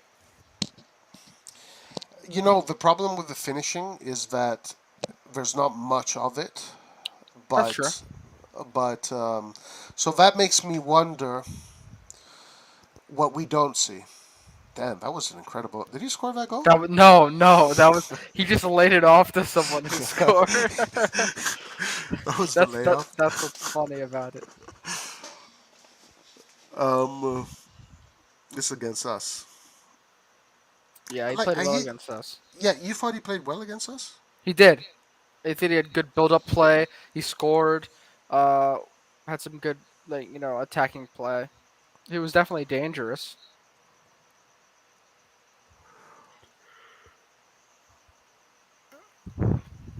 Mm, yeah, the issue is that I want to know why. I want to see what he looks like when he doesn't score goals. You know, because for me it's a mystery that this player has been sidelined for such a long time. That's true. So I want to see why. I mean, I want to understand why. But so out of the finishing you've seen, you think he's a good finisher, right? Like he can be a good finisher. Yeah, he definitely has some important moments. And he does shoot with both feet if he has to. Yeah, So I that's mean, good. like doing that, going through sideways into the box around the strikers, and then getting a strong shot and goal. Like you need to be a strong individual to do that, and you got to know how to do that well. Yeah, and I do think the next part of his game that we should discuss is his ability to lay the ball off and to kind of play around the other forward players.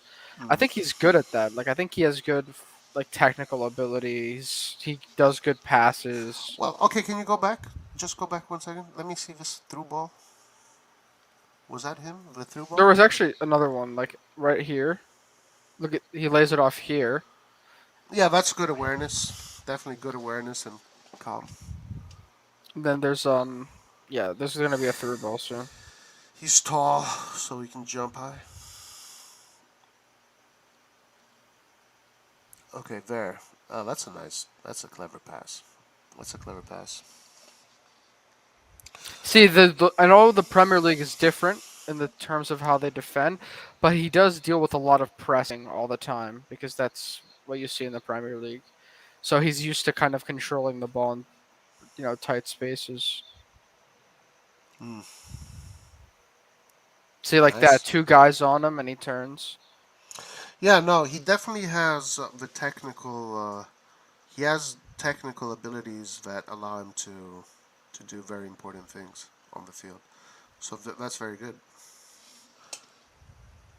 Yeah, but like you said, I'm dying to see him play. I can't wait for the first preseason friendly, but I don't even know if he's gonna play because he's still a little bit injured apparently. Yeah. Yeah, I'm still baffled. Why has this guy been a 3 goal a season backup player for 4 years? Obviously, the management saw something in him if they're willing to pay him 4 million a season.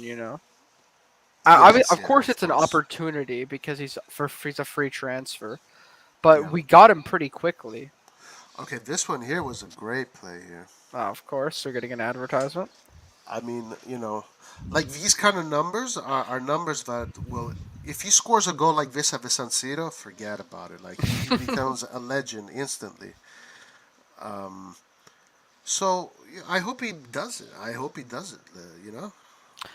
Hey, Roy, were you there when we were watching the Saint Maximin highlights? I've seen his highlights. Yeah, yeah, I remember. Like you admit, they're like pretty amazing, right? I'm pretty sure they're like the best I, highlights I've ever seen. Like he's very dribbling wise, dribbling he's a wise. very technical player and very flair. Plays with a lot of flair. So yeah, I think Origi's So good. this goal here, that goal right there, That's is the is the reason why Liverpool fans think he's a legend. no. He also Yes, scored in the UCL final. Like I mean, it's more than that. Like it's all of his goals. He has so many clutch moments. he has clutch moments. Yeah, and but of course, they're gonna fall in love with the guy. Yeah. I mean, he doesn't really disappoint them.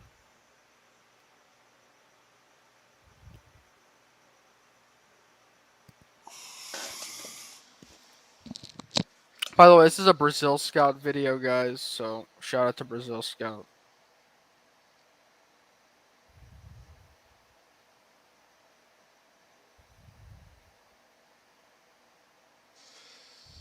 I mean, do you think that there's no players like him in Italy? Um, Because hold on, because this is what some people are saying. Yeah. well, what do you mean? Like the way his? I think he has a unique play style, but I I don't mean, know. I'm hearing some guys, some takes that this guy is like, like he's gonna come to Italy. He's gonna be like Lukaku was, and when Well, Lukaku yeah, scored that's the just other okay. goals. Yeah. I wouldn't say that, but I think that he's a unique play style. But yeah, there's players that are better than him, of course. I'm because I think just an old chunk of code from Italy, the way he talks about Origi, like it gives me the impression that he thinks he's gonna become like a Look at 25 this goal. goals. Look at this left foot goal. Yeah, it's a Nice. great goal. Touch and finish, turn with the left foot. That like he is a good. He's clinical when he has to be. Yeah, I mean that play right there was a great play. One touch. That's a great technical. That right there, this what he does right there with the ball. That tells me that technically he's very good. Yeah. The way he stopped the ball right there, like that's a very difficult thing to do. He did it by mistake, but I don't think he did it by mistake. I think if we get him in good form, good fitness, then he can be really Yeah, and important. that's the other thing. Like he doesn't look like he's what's the word? He Match doesn't. fit. He doesn't look like he is. Right, he's definitely not fat, so don't say that. He does not look like he's cut. He does He's not. not super thin, but He he's looks like he strong. looks like he's cut there. That video there, he looked like he was The cut. thing with him is, I think it's hard if you don't play much. Like he's not really used to playing full matches, so you have to build up that sort of fitness. But if he keeps playing, we get him in shape, which I think we will because we're good at. I mean, well, injury wise, we're not the best, but like getting players into match fitness, I think we're pretty good at that, and I think as long as we give him more minutes, he will improve his fitness. So I think he should be better.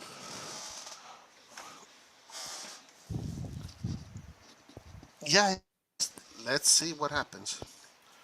He's not fat, he's big boned. But yeah, no, Cole loves him.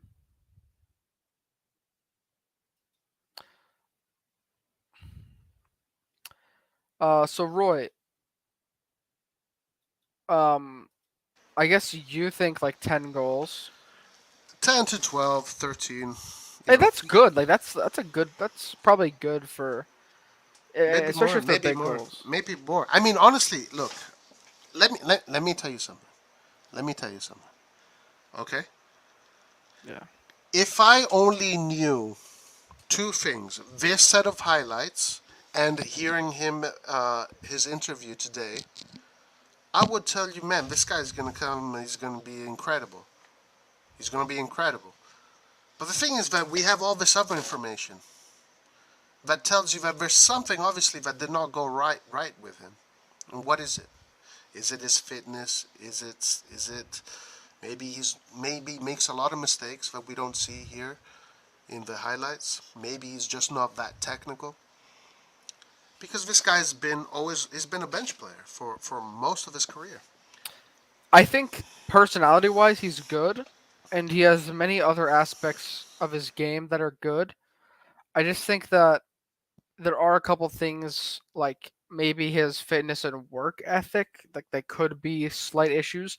But I think if he has the determination and we're willing to work with him, then we can improve everything. I feel like he does. From the impression I got from him, I Yeah, feel like he does. Yeah.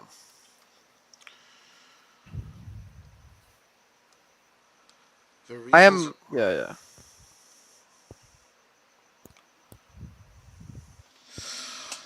All right. Who else is there? Whatever players. I was just gonna pull up some like Leao or other Milan highlights or Tomori highlights because they're always great to see. Um. Well, we can talk, I guess, about Abate. Oh yeah, that's true. Oh, also Zlatan Ibrahimovic. Zlatan Ibrahimovic signed today, didn't he? I don't know if he officially signed, but the deal is done. Apparently, he's agreed. I don't know if he Oh. put pen to paper. Maybe he did. I don't know. Oh, okay, yeah. Let's. Well, how about this? Let's watch Ziyech. Is that? Let's watch Ziyech. So Okay. let's let's look at Ziyech. Since what if you were to put a percentage on it?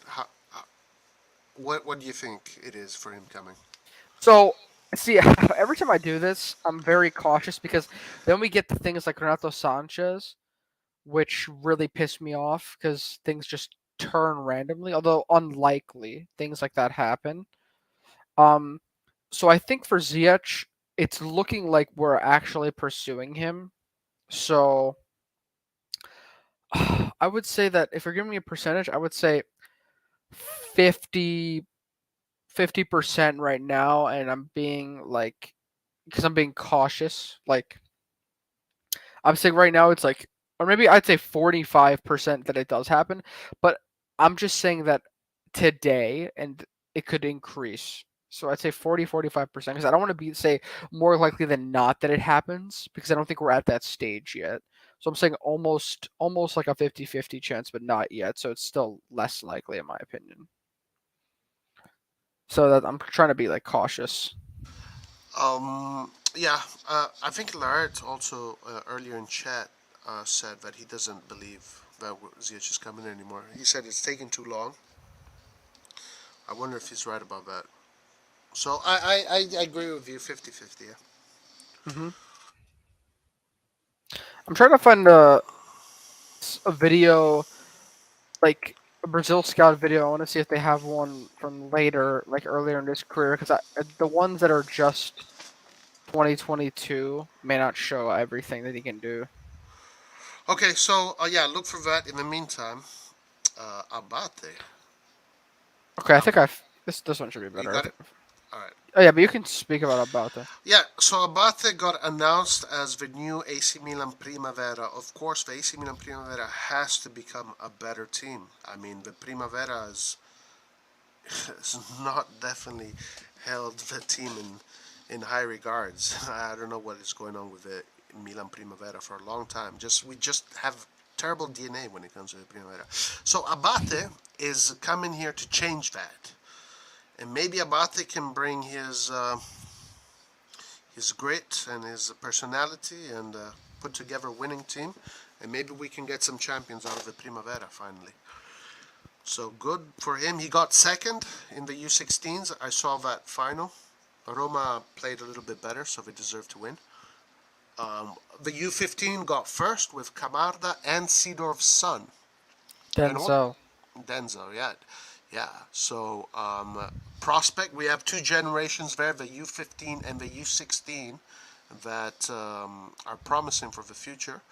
Both finalists, both podium players. So that's excellent. Excellent stuff. Excellent, excellent. All right, if you have a video, let's watch Ziyech. Yeah. Hakim Ziyech.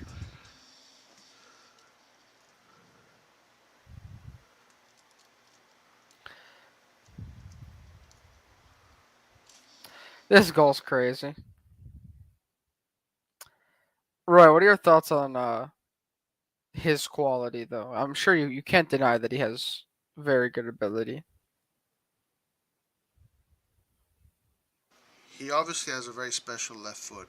That's Roy, stop muting yourself. He has a very special left foot. Said that is for sure. Yeah.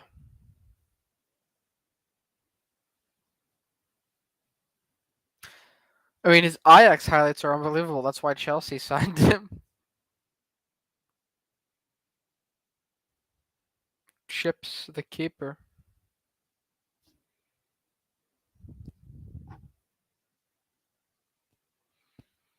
Yeah, and if we get listen, let me tell you something. If he scores goals like this at the San Siro, like he's going to be, they're going to make a statue of him. Look at this. But let's see if he does. Let's see if he's got the drive. I mean, if we're signing Ziyech from Ajax, like it's fantastic.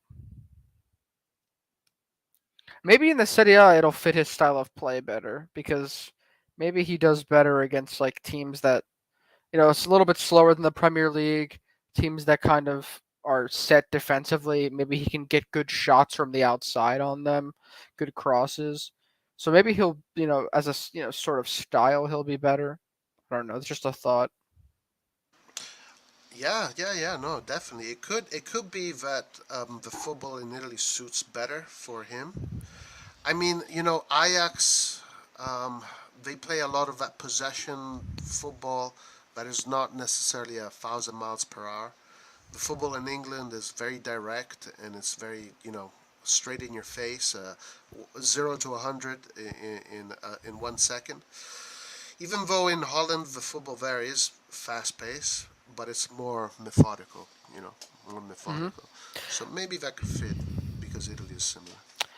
I mean, his finishing and crossing is just unbelievable. Cole is super optimistic, and honestly, I like that. I like having good vibes because we need to, have some faith.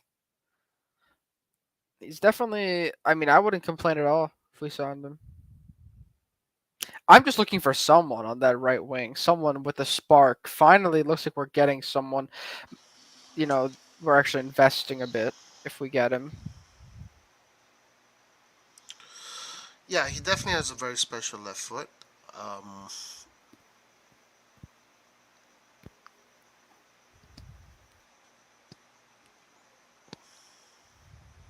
Look! Oh my goodness! What a finish!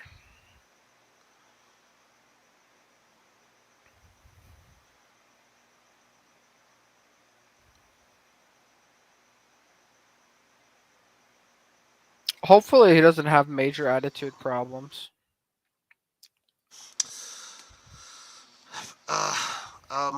so one thing that is to be seen with him is this. These are the things. I mean, Roy, this is lovely. No, listen, man. We can talk about his left foot all day. I mean, It's I obviously very like special. when you have makers on the fast break who skies open tap-ins, and you put this guy in, like he's just gonna 1v1 curl it far post. Then I mean, that's a huge improvement. I'm just gonna say that. The problem is, how does he fit in tactically? How does he fit in with his attitude? Um, do we actually, like things like that? How do we, or his age and his fitness and form? Those are like the main issues. Yeah, and look, it's he wouldn't be the first person in Italy with an incredible right foot. It's not like he's the first ever to play on Italian soil that has an incredible left foot. So it depends on a few things. It depends on his fighting spirit and what he does when the team is suffering. Because in football, you have to learn how to suffer. If you don't know how to suffer, you don't win. You got to learn how to suffer, and suffering means doing things that sometimes your body doesn't want you to do, but you'll do them anyway because you're fighting for the cause. Right. What Cole. what will he do when we are in those situations? Because we can talk about players, what they do when they are on the ball. We can talk about this all day. Everybody loves to talk about how good a player is when they have the ball on their feet. But the what makes these guys champions is what they do when they don't have the ball on their feet. Those details there are very important. So I wonder if he has those, because I'm telling you that if we're going to be suffering and let's say nobody's scoring goals, his left foot is on holiday for some reason. I'll tell you this, Roy. When Yes, tomorrow, Salamakers will be playing. when I have more free time, I'll watch. I want to go back to a Chelsea game, and I'll watch where Ziyech starts, and I'll tell you how much he presses and what he does off the ball. But I do have to watch more of his like whole games.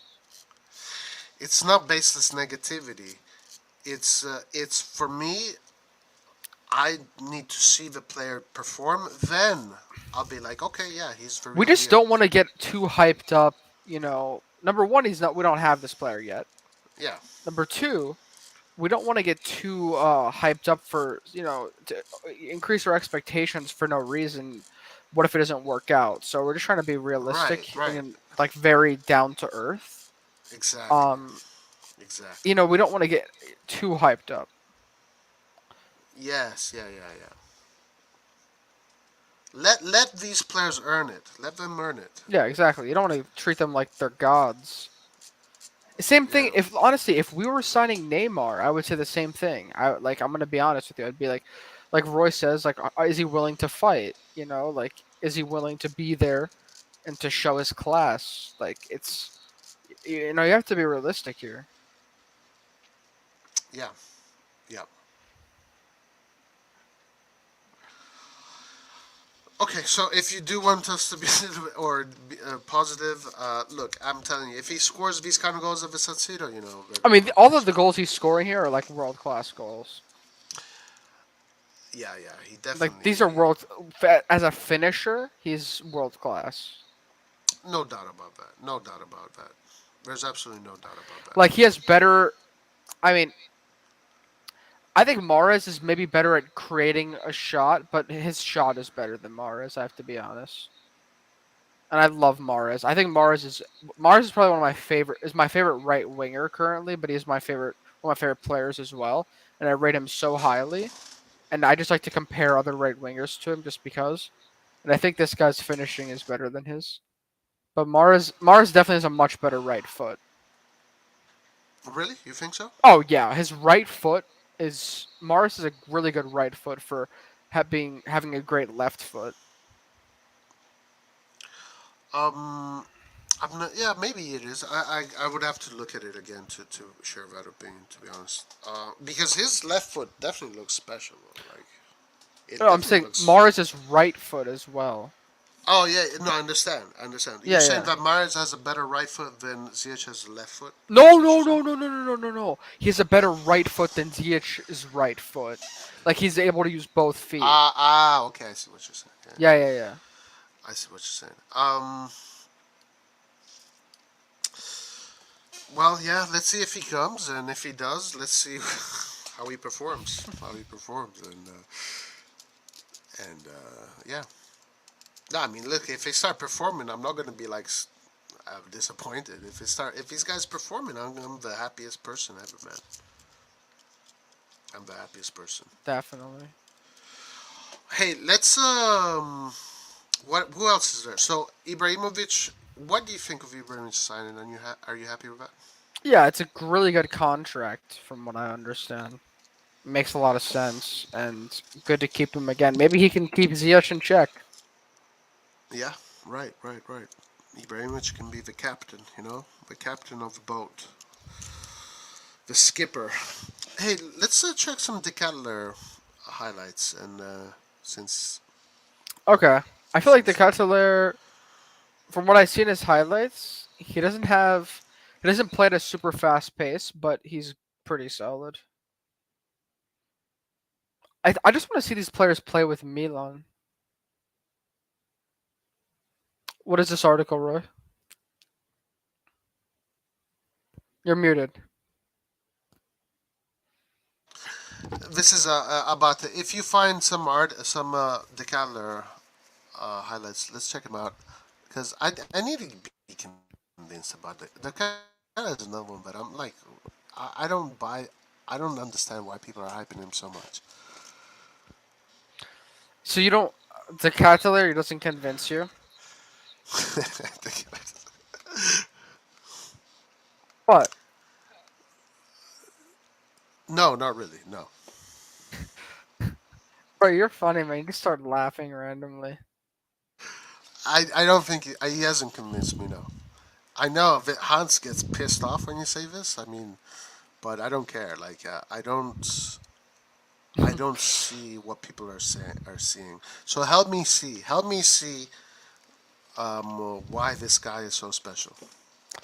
Wait, first of all, Team Melly here is asking, how many years did he sign for? Sorry, out of the loop. Get our info here. Who are you? For Ibrahimovic. Oh, just a 1-year contract extension. Yeah. And apparently, from what we're reading, his deals are, his wages are going to be kind of, I think it's like around like $1 million, not much, until he starts to play again. And there's a lot of bonuses for like if he plays lots of games. So it's a very affordable contract. So yeah, it's just 1 year, because he's not going to sign for more than a year. You don't know, he might retire next, any day now. I mean, not now, but he could retire whenever. He's very old. So, oh my gosh, Roy, look who just joined. Oh fuck. Roy, you've been slapped. Oh my god. Roy, did he join off the group chat? The link? Yeah. Oh Lord, my have God. mercy. This is Hans. You better not have heard what Roy was just saying. Oh, here we go. Of course I did. That's what I'm doing. Roy, you Just, buried yourself. Hans, with that one. convince me this guy's a good player because I don't see it. What is a good player to you, Roy? What do you have to do? Well, Hans like for would example, sell his soul to have him on the team. Not really.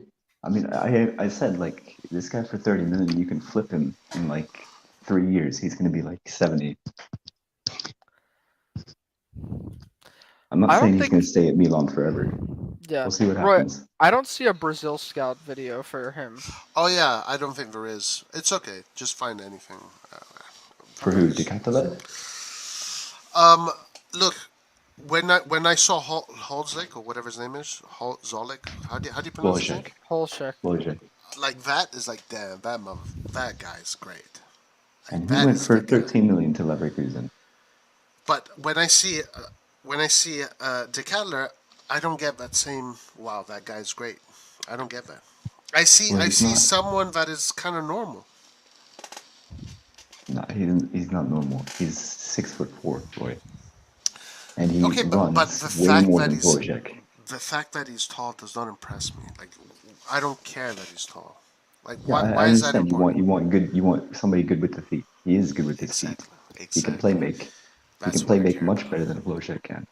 You think so? Wojciech has a lot of problem with his decision making. He's a little bit younger, But and he has way more problems with his personality and his decision making, and doesn't make the right decisions a lot of times.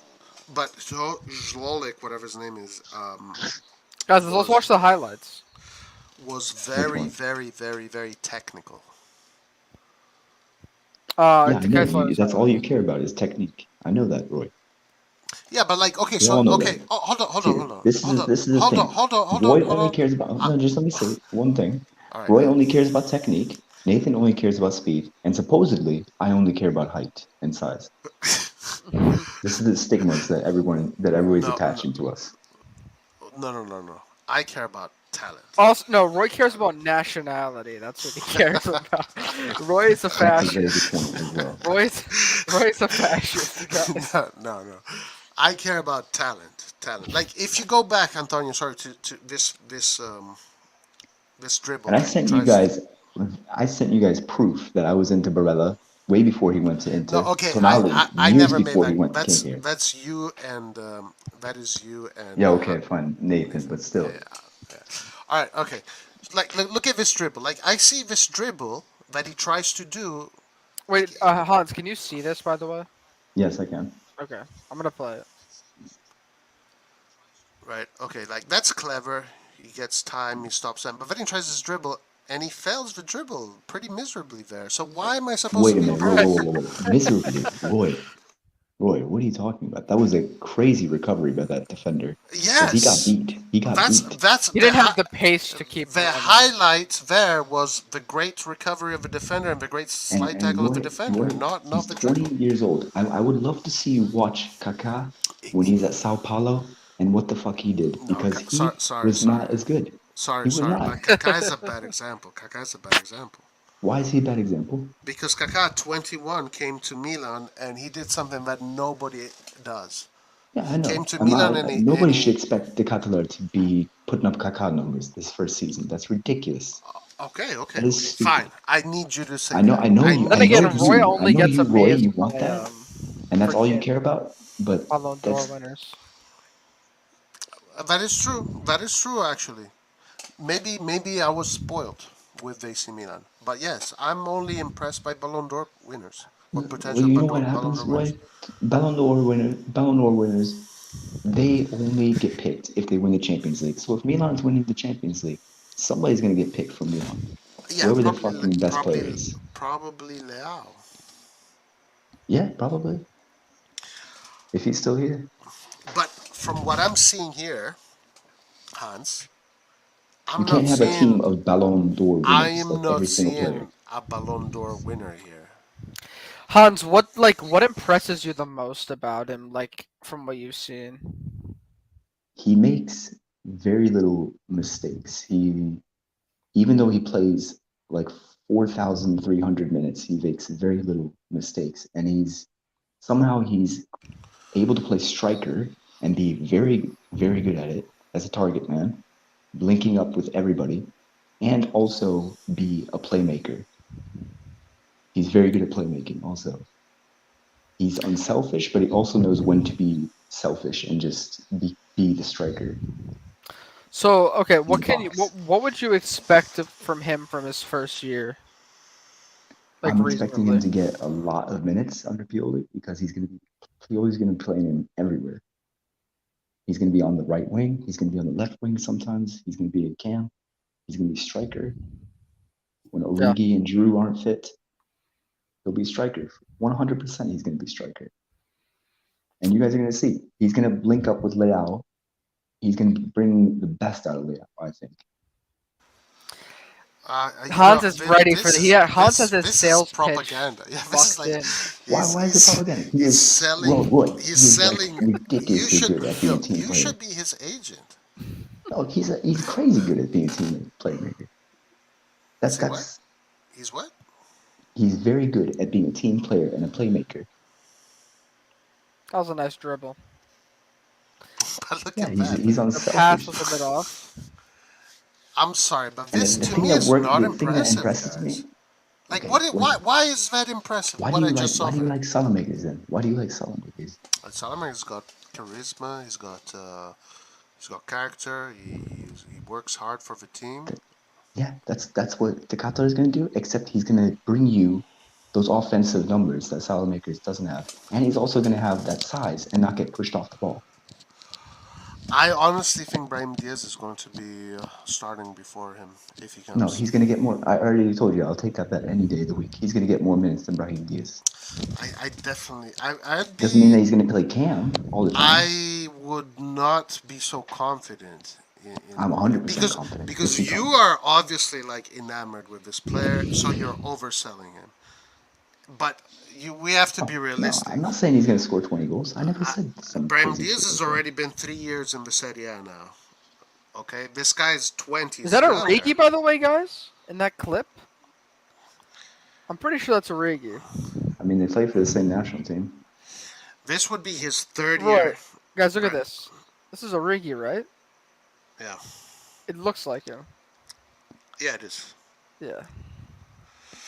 So guys, we have chemistry, guys. Freaking chemistry. I've been saying this too, because everybody's been comparing him to Paqueta. Paqueta, what the fuck? Paqueta. You guys are nuts. I swear to God. Right, Roy. Who's Gonzo? When I listen to the video, Gonzo was supposed to be the Neymar, but Neymar became Neymar and Gonzo stayed Gonzo. Where's he from? Brazil? Yeah, Brazil.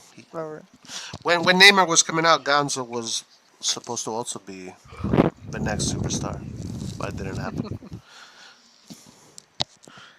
People were talking. Are you comparing CDK to Gonzo now? People were talking about Gonzo the same way Hans is talking about the Ketelaere. Oh my God. Well, I was talking about Tonali in 2019. Okay, like the beginning of 2019. That's when I wanted Tonali. Yeah. No, I believe you, man. I believe you. I never doubted you on that, though. I never doubted you on that. I don't doubt that this guy. The key is this, guys. I feel like on this stream, everyone thinks that because they're right about some things, they're always right.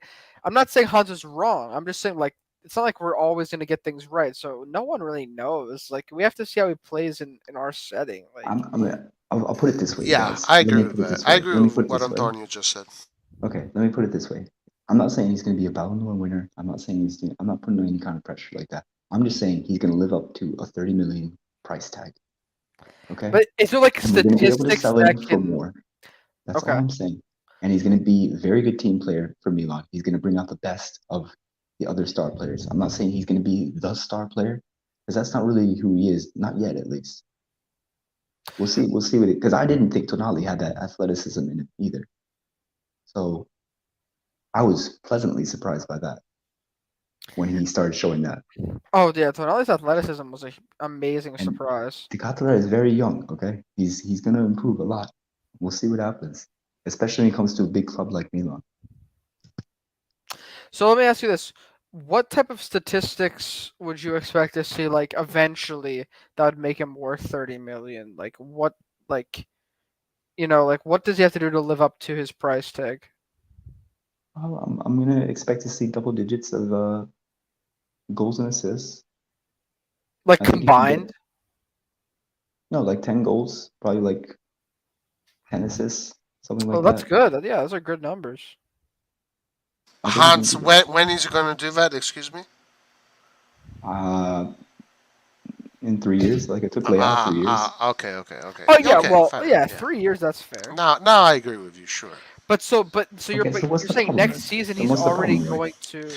The problem for me is that all these players that are being associated to AC Milan are being sold as if they're going to, you know, they're being oversold. It's like, these are players. We have a young team. They're not.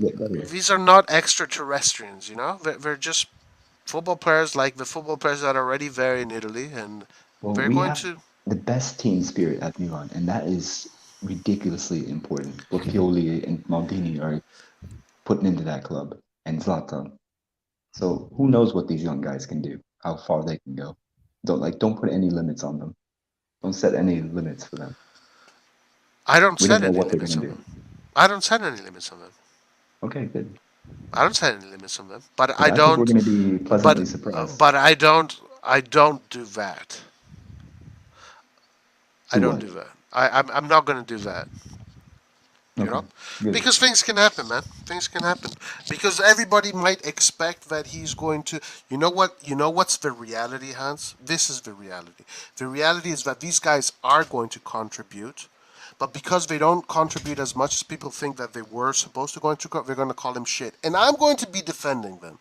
Because no, this guy actually did this, did that, did that. No, but he was supposed to score 10 goals. He was supposed to do 7 million No, assists. he's not going to do that And then first people season. start hating on them. I And know, then I they, know. they don't actually see the real contribution that these players are making. I was one of the only ones That's supporting most Tonali. likely what's going to happen.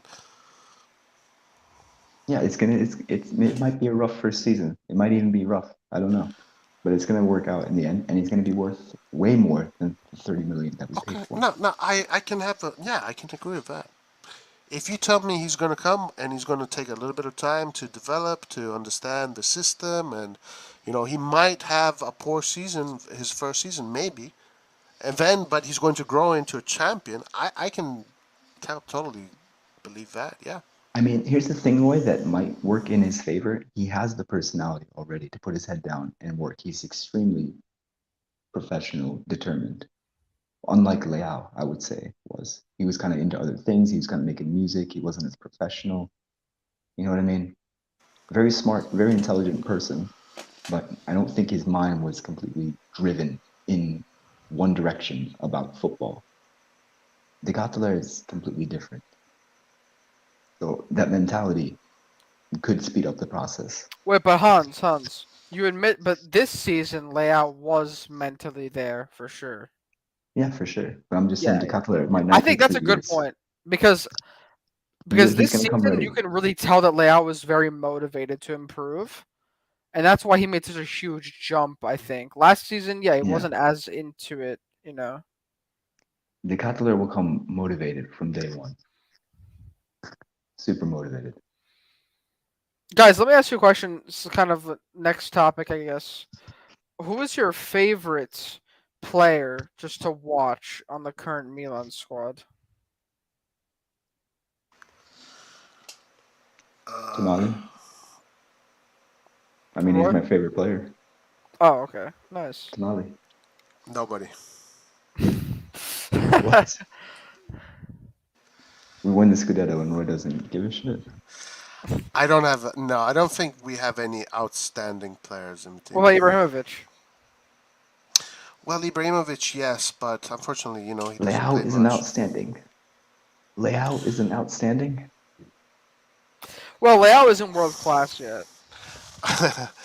um, shit, guys. I'm sorry, but I'm comparing this to what I've seen in the past, and if I Okay. have to compare this to what I've seen in the past, I can't say one single player. Maybe Mike Maignan.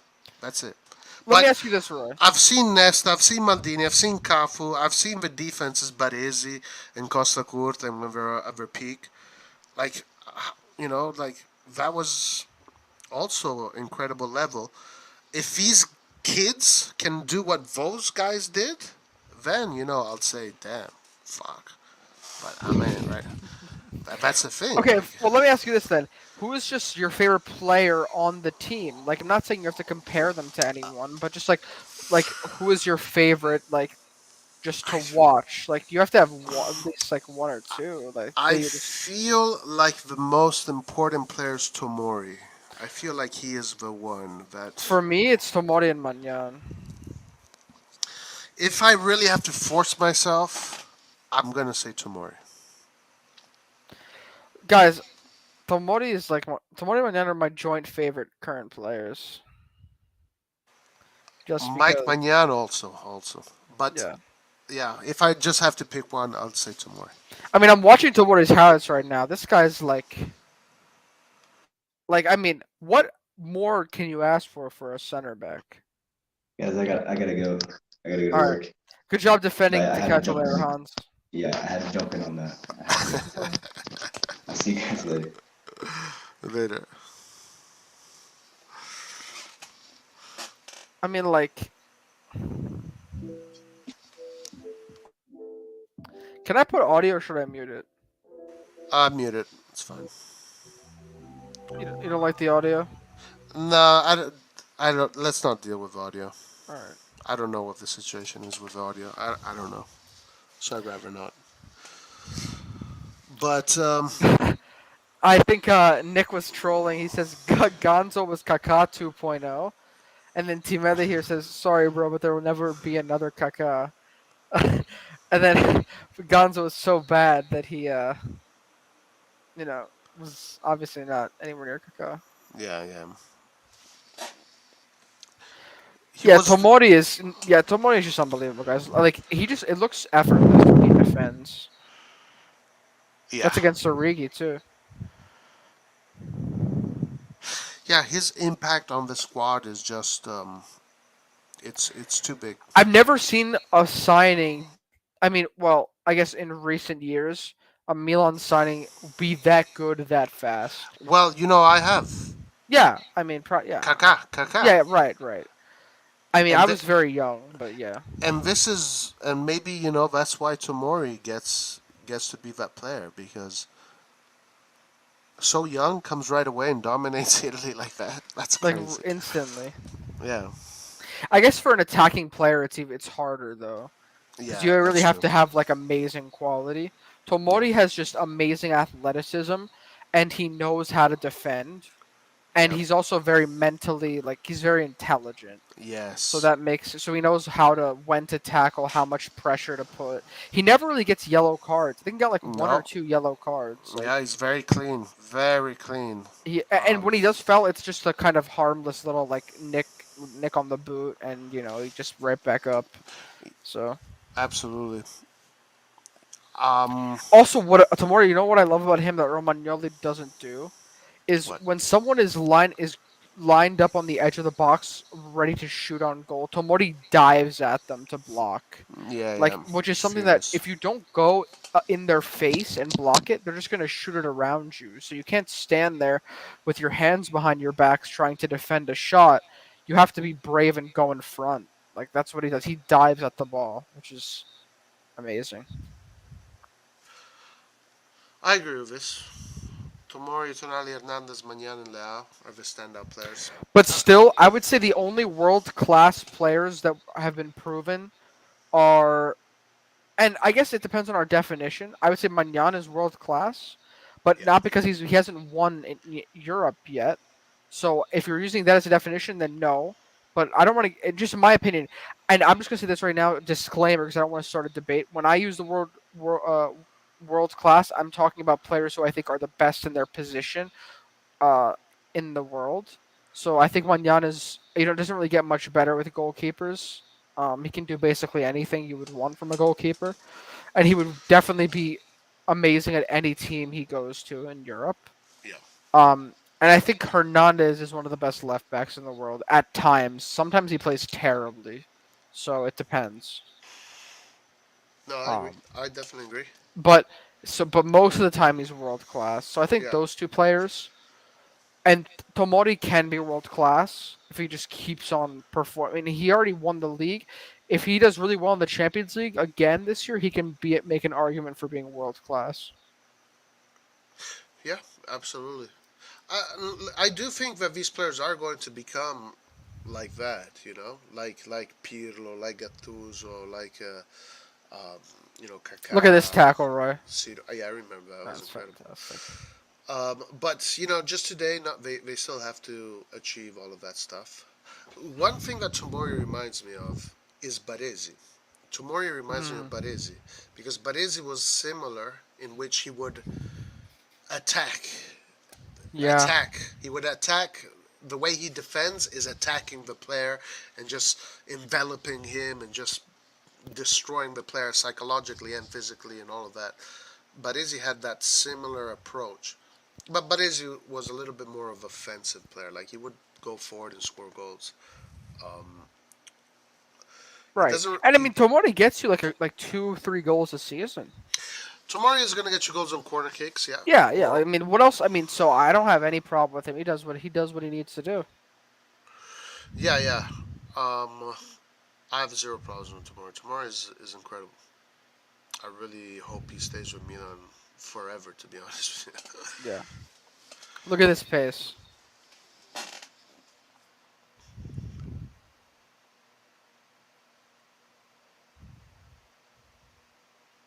I mean, when I saw this guy playing, I was like, "Holy crap, guys!" But also remember, Maldini as a talented defender definitely gives Tomori. Yeah, of course, being Maldini there. Um, Maldini is different than Tomori. Maldini was super technical, way more technical. Yeah, I forget what Tomori's I think his first game was against. Oh my god! I think his first game at the club was when we played against Inter in the derby in the Coppa Italia, which is like that craziness happened. Um, that I'm was the pretty game. sure. I think that was the first game when Lukaku and Ibra started fighting each other. Was that the game that Christensen scored? Uh, Yeah, the extra time. Yeah, Ericsson. Which he's going to United, by the way. But yeah, I saw but that.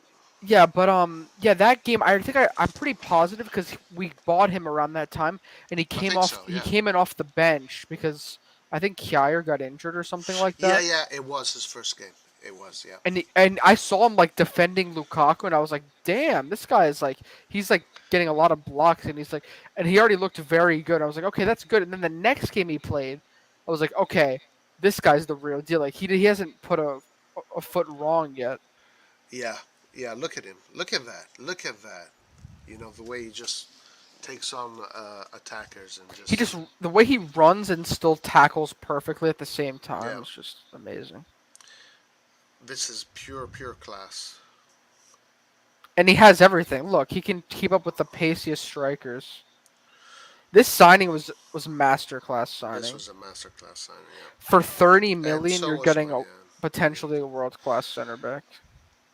I really think the best signing though, even though Tomori right now I would say is the most impact player I guess, but for me the Maignan signing was just out of this Yeah, world. yeah. Well, that's because we risked losing Donnarumma, but we it was so worth it. But the operation itself, like what did they spend? They spent something It's like like 13 to 15 million. oh Whatever. my god, like that was crazy. Imagine spending that kind of money. Robbery. That is robbery. This is a decent comment here by John Smith. I want to tackle this actually. I think Calabria is not fit to start and not fit for Ooh, captaincy. this is actually Thoughts? like a pretty interesting topic because a lot of fans have started based on this past season. Calabria was a defensive liability at many times. I do have to admit that. Um, so you don't. There is like there's been some people are skeptic about him. Because in our back line everything is kind of we understand like our best lineup, but we don't. I guess the right back would be our weakest position in the defense. So I don't know. Um. Okay. Defensively, Calabria to me is very solid actually. I Um. am. Come on. I think in one-on-ones he really gets he suffers against really pacey players. I know that there were some pretty poor games towards the end of the season. I understand that, and I understand why that is concerning to some people. I am going to give Calabria this next year to see who he is, because this is going to be the most important year of Calabria's career. Because Calabria could easily lose a spot with, especially Kalulu coming in, and it depends also if Pioli decides that he wants to have Kjaer, Tomori, and Kalulu at the same time on the field. This could potentially mean that Calabria can lose a spot because Kalulu is coming strong. But I want to see what Pioli decides. And if Pioli thinks that Calabria is the right person, because I've seen who Calabria can do. We've seen him in his peak, right? Not his peak, but when he was in his best form, Calabria had a huge impact on the game. Huge impact on the game. Heart, fight, grit, and then he'd be attacking, defending, attacking. When he was in his good form, his impact on the team was incredible. And sometimes we would always talk about how great Calabria was. We didn't see much of that last season, I admit. But I want to see if he can do it again this season. I'm curious. Yeah, I think he was better 2 seasons ago for sure. I also did get injured, so Yeah, I want. Let's see. Let's see how he does. let's see how he does this season. But I would definitely not say I would definitely not give up on Calabria. I think that would be a big mistake. I was especially ecstatic about Botman because it would have meant using Kalulu as right back. Calabria was systematic and left on his desk whenever he faced good wingers like Perisic and Luis Diaz. Yeah, but this year, but not the other years. The other years, nobody he was unplayable. You know, we seen him in his moments where nobody could get past him. He was an impact player. He would dominate the right side in his way. And then we have also saw the side of him where he got caught. But I'm not gonna throw away the player because I saw bad moments. Everybody has had bad moments. You know. Yeah. I'm I'm on social media right now, and I just found a clip of Marcelo with Maldini again. Just Ah, he looked like so starstruck. right. Yeah, yeah. What do you think about that? Isn't that It's interesting? it's it's wonderful. That's respect right there. Anyone who's a real fan of this game can only respect us. The only problem is that the thing that what I want for our club is, I mean, undoubtedly we have everyone's respect who actually cares, but I want us to be like obviously successful in Europe, not only for our history to continue building on it, but so that the younger generations can start and people who don't follow it and don't know as much about history can understand that we're a huge club, and I want that respect. You know what I mean? I don't want our respect to be lost. Yeah, So absolutely, that's what I hope. absolutely. John Smith says the problem is Kalulu deserves a starting spot. What do you think about that? Yeah, but is Kalulu like the best at the right back position? Because he's good, but we have to see him like it's a different position. He plays mainly center back, and he plays center back very well. But does he have I mean, I guess defensively he'd be better as a right back, than Calabria, in my opinion. But can he, do what he has to go up and down the field and to contribute to the attack? But I do think, he was very good at doing that. I'm thinking back to he improved so much. He almost scored against Juventus this season too. With that was when we drew them the first time. Like at the end of the game, he had a Yeah, I chance to remember score. that.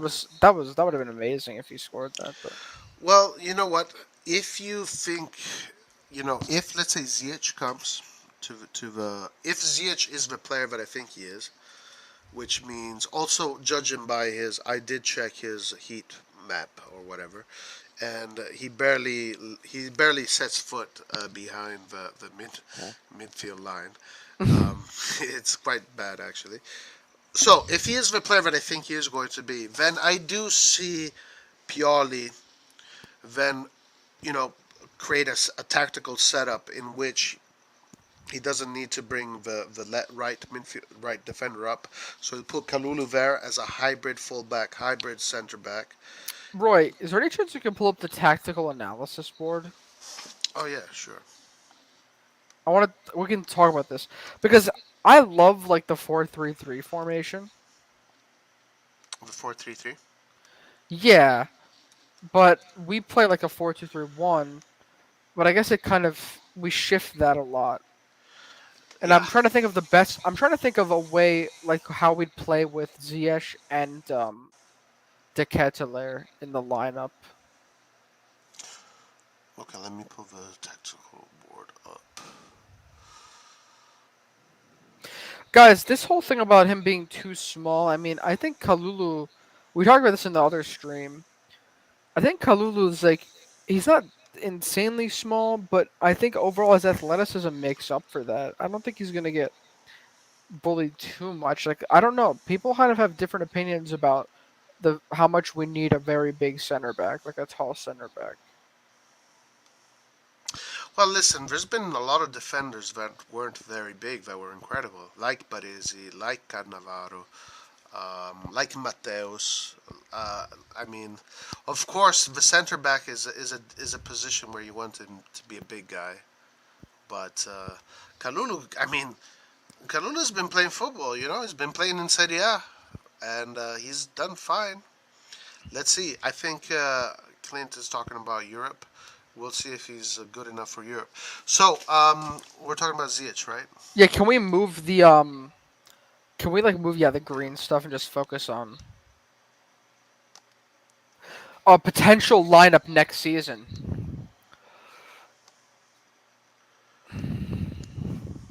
Let's just stick with the 4-2-3-1, even though it'll change. Yeah. Okay. Well, the defense. I guess this is up for debate. Yeah, leave that. Yeah, for now. Calabria, Kalulu, and where's Tomori? Right, he's on the. Yeah. Tomori and Hernandez. I mean, and this is of course a magic. So I would assume that that's what we're still going to see, unless other things that we're going to talk about. But let's start with that. Let's start with the fortune. Here, Tonali for sure, number one. And then here, if we want to, who do you, I mean, you know, you. I think we say must two. put Benacer. I mean, right now it has to be Benacer with the players that we have right now. Yeah. Yeah. And this guy is no more, unfortunately. So, Let's put Leao because we. yeah, we know Leao is going to be right here. And Okay, the so question- this is what we know that would definitely be in the starting 11 today. Okay. Yeah, and I guess we could still put Giroud or Origi, but probably Giroud at the number 9. What numbers are you gonna get? Do we know? I don't think we know yet. Let's Oh, put that's a him, good question, actually. I think let's put him at 27. Wasn't he number 27 with Liverpool? I think it was like something 7, yeah. Okay. Okay, Origi, sure. Let's start with Origi. Now, big question here. Big question. Who is going to play attack in midfield? Is it going to be Diaz again, or is it going to be the Ketelaere if he comes? Or do we play a 4-3-3? Well, I don't Okay. know. I don't know if he's going to do that. Let's just stick with what he's Yeah, going yeah, to be doing. I would Well, think it's the Ketelaere. But then again, if Ziyech, okay, do we agree that Ziyech will most likely come in to play right wing, or do we think he's going to be a third quartist, like an attacking midfielder in the central? I think I would say right winger. Yeah, he can play both, right? I think he can play in both positions. Yeah. Let's put him here. Let's put him here. Let's put him number 22, like he is, right? Yeah, he could either play here, right? And maybe here, let's say if you want to have balance, like I like to say, you put Salamakers there. And you should have a pretty offensive team. Or Messias, if he stays, and that's a very offensive team. But a lot of space here, a lot of space here. But I think if you have Benacer, Tonali, Theo, and maybe if Kalulu can play at the right back, you can still have that defensive cover. All right. Now, the thing that I'm seeing with Ziyech is if you put him here, and again, according to his heat map, guys, I want you to watch his heat map. It's pretty much all here. There's literally nothing here. There's nothing there.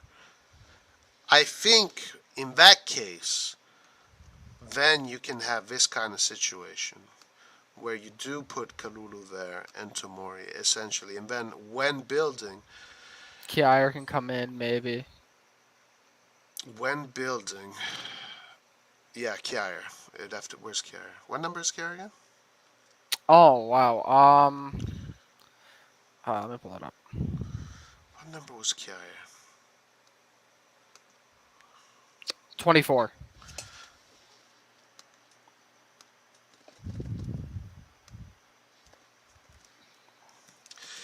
In order to compensate for Ziyech's inability to come and help the team, you can set up your defense this way. Tomori on the right, Ketelaere in the middle, and Kalulu right there. Also, Ketelaere has got the best feet, and he is a good playmaker from the back, so it would be a good position for him. And he would be covered diagonally by Kalulu and Tomori. So I like this there's a lot of for cover. sure. And that would guarantee, you just tell Kalulu, you don't go up. This is as far as you go, And that would guarantee Ziyech can attack, with more freedom and not have to think of turning back. So Kalulu can be like a right center back in like a 3-5, like a 3 system. Yeah, like a hybrid right center back or full back, where he can just give you that cover when you need it. I like that a lot. I want to ask you though, can you go back to the 4-3-3, 4-2-3-1, the basic system? Yeah. See, okay, when I watch like a lot of the top teams, like Liverpool and City, like they play obviously very good attacking football. And when they have their front three, they always have attacking players in the front three, and they're not worried about the balance with the defense like we are all the time. So I want to explore this. Okay. So what if, but like, would you like if we dropped back our number 10 a little bit, and then we played with like a front three of Ziyech, Leao, and Origi, you wouldn't be. You're talking about 4-3-3?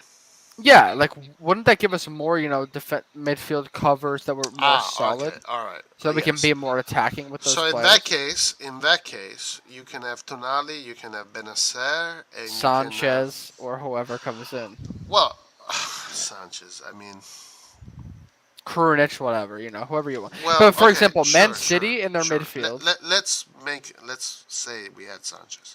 Let's compare the midfields of like Liverpool and City, right? They have one holding midfielder that can make tackles, Rodri for City and Fabinho for Liverpool. They have City has De Bruyne in their midfield three who goes up.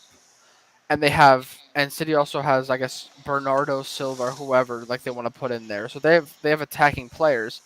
Liverpool has Thiago as well as Fabinho, who's more of a passer, and Henderson, who's just like an all-around player. So I mean, as long as we have a whole good holding midfielder and two players that can work in the midfield, that can also go up sometimes, I think that's good. Like, No, overall. I mean, the 4-3-3 works if that's how he wants to play. I don't think he's gonna do the 4-3-3. I don't think he's gonna do it. I mean, he could just tell the Cam to drop back a bit more and help cover. I mean, look, I think that he's going to play the way he's been playing, and he's going to keep on doing this 4-2-3-1 thing. And then he's going to have these players move around according to if we're defending, if we're attacking, if we're keeping possession. But that's going to be his starting point. So, when we talk about the 4-3-3, that everything changes, because when you're in a 4-3-3, the defensive setup is usually like this, right? So a lot of things change. I don't see him doing that. I see him keep on evolving what he's been doing already. Yeah. So that's the thing about the 4-3-3. I think he's going to continue doing what he's doing. As far as Kalulu Calabria, the other thing is that one can argue is, Calabria is just going to lose a spot, put Kalulu there, and Ketelaere is going to be there. And then again, here it's still pretty balanced. You have a pretty balanced team like this. Would you be happy with a team like this? Ziyech, Sanchez, My Leao, God. Origi? Hell yeah, for sure. I mean, that's a great team. I mean, just seeing Ziyech just having a right winger who's just attacking, just makes me feel so much more confident against defensive teams and teams in the Champions League. So we need to be clinical. We have to punish teams if we get the chance. When we have a chance to shoot at the goal on the right side, we need to have players that are just gonna absolutely smash the goalkeeper, take our chances. Yeah. I was thinking also about something else. That usually players that are very like 1 foot dominant, especially players like are inverted, Mhm. he would need to come in a lot like that, Yeah. which means this guy's going to be doing that, Yeah, he can. or this guy or this guy, to create that overlap. So if Kalulu goes up as well, then Tonali would have to shift over to the right, and Sanchez maybe would have to come back into the midfield a bit and to kind of cover that side, I think. But Yeah, yeah, it could be either him. Usually, it was It was the central midfielder that would do that kind of role when Messias does it, because Messias is similar. Obviously, less quality on the left foot. man, look But at that midfield three, man. If but we got that, what if? I mean, okay, Sanchez great, but let's say Sanchez today is the far right. Ketelaere. Yeah. CDK. How do you see it down? Is it I think I can see CDK dropping back more as well to help, like the midfield. what looks better? I mean, this is assuming we play this formation with Sanchez there. I mean, they can. My vote goes for Sanchez, but we know Yeah, like right? Right. Even if, let's say, you put Sanchez here and then you put CDK there, like this still looks better because Sanchez is there. Sanchez is class. Yeah, he's the one, man. He's the game changer. Chunk says substitute Benacer for Sanchez. I mean, keep Sanchez in and take Benacer out. Huh? I mean, that was, but yeah, like that. I like Benacer, guys. I'm sorry. Like, But I mean, even if Benacer was in there and Sanchez was put in this role, that still looks solid as fuck. yeah, it looks amazing. It's him. Like if I But guys, take honestly, we need all of them, like, to defend the Champions League. Right, Imagine true. being able to rotate between these players.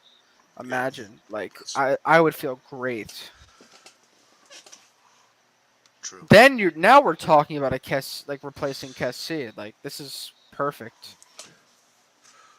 Yeah, but if you don't have him, it's not as good. It doesn't look as good. You see, Antonio. Yeah, Sanchez makes the team look great. Like this,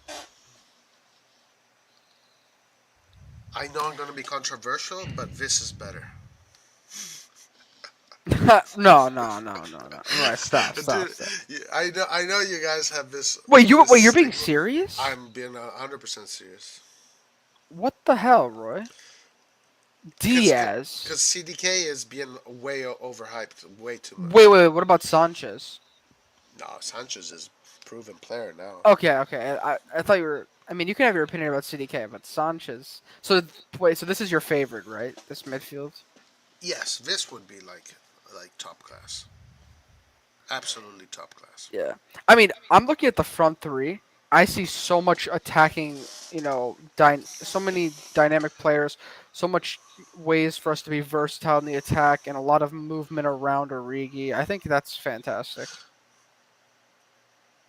Yeah. The problem is there's going to be a lot of chemistry issues at first. I think we have to get used to, like, if we were to play this, we'd have to really have good training, like good preseason to kind of get this adapted. We can also, good ideas in the chat. We can try like messing around with Adli and Pobega. What number is Adley? Oh, I don't think we know that either. Let me just.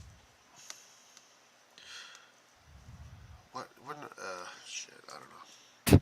AJ is trolling in the chat. Let's put it right here. Lacazette. Wait, where did Lacazette sign for again? Is it Lyon or something? Hold on.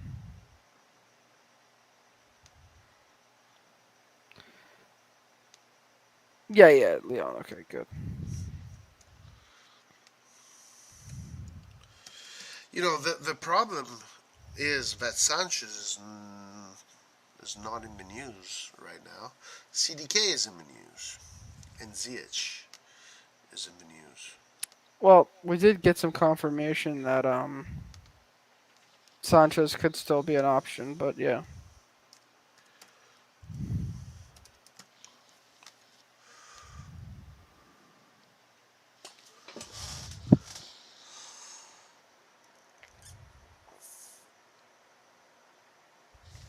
So let me ask you a question. Does this formation worry you? What does this formation tell you?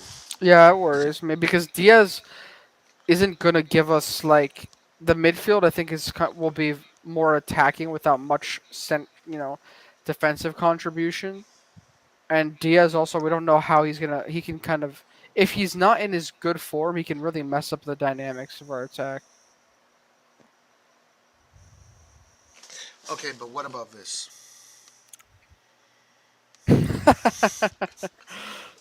Nah. I mean, I don't know. Diaz, he has Come to on, gain man. my There's faith. no way. Like this is What, like Roy? top You're class. confident in Diaz. I'm confident in Sanchez. Yeah. Diaz. I think it makes sense. It's logical. Third year in Serie A. I mean, he's bound to to break out. It's pretty much. I mean, if it doesn't happen, then it won't happen. But this is the year. 3 years in Serie A. If you don't break out in your third year of the Serie A, I mean, I would be a little bit worried. So I'm pretty confident he's gonna be a very, very important player for the team. Yeah. Also, I totally forgot Inter signed Mkhitaryan. I just forgot about that. Um, yeah, of course they wouldn't. No, no. The most possible, probable formation would be this one here. Otherwise, you're just gonna lose this game, and you're gonna get caught.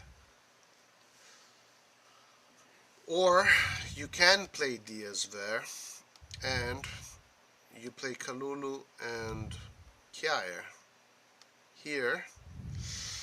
And then defensively, it turns into a three at the back. None this comes up, and you have these guys interacting with each other. And then you have this shape here defending. Mm. So you could have a very offensive team if you decide to play with a more defensive fullback in Kalulu.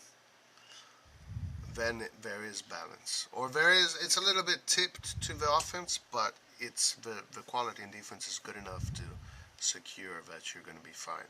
If you really need to score, if you really have to score, I wouldn't start the game like that. Right.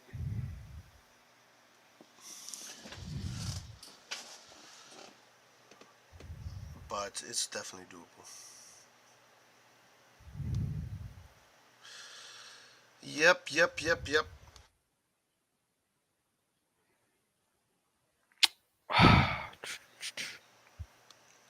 Roy, do we look at the Serie A table for Actually, I enjoyed this tactics session. Do you want to look at the Serie A table for next season?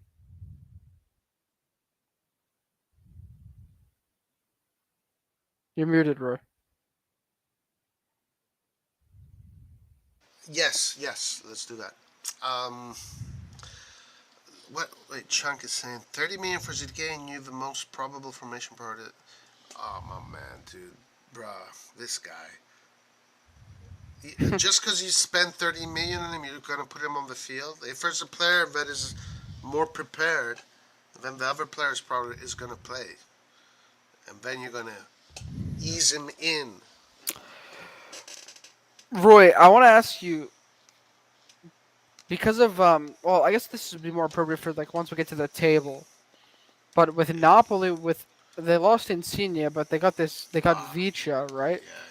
So how confident are you in Napoli? Napoli's gonna be good. Napoli's gonna be good. Even though I did read today that Bayern Munich is wants to get Osimhen, they're ready to spend 120 million on him. Oh wow, Yeah. I think he'd be really good for Bayern Munich. Oh man, Osimhen is the number one striker in Italy. I don't agree with that, but So you see, people say I have an Italian agenda. Well, actually, if you ask me, would I rather have Immobile or Osimhen? I'm gonna say Osimhen. So there you go. wow, Roy, way to you know, See, be flexible with that see. claim. I look at talent. I don't care about nationality. Talent. Nice shirt, huh? Pretty cool. Beautiful shirt I really like the shirt. with the Very cool. scudo. Yeah.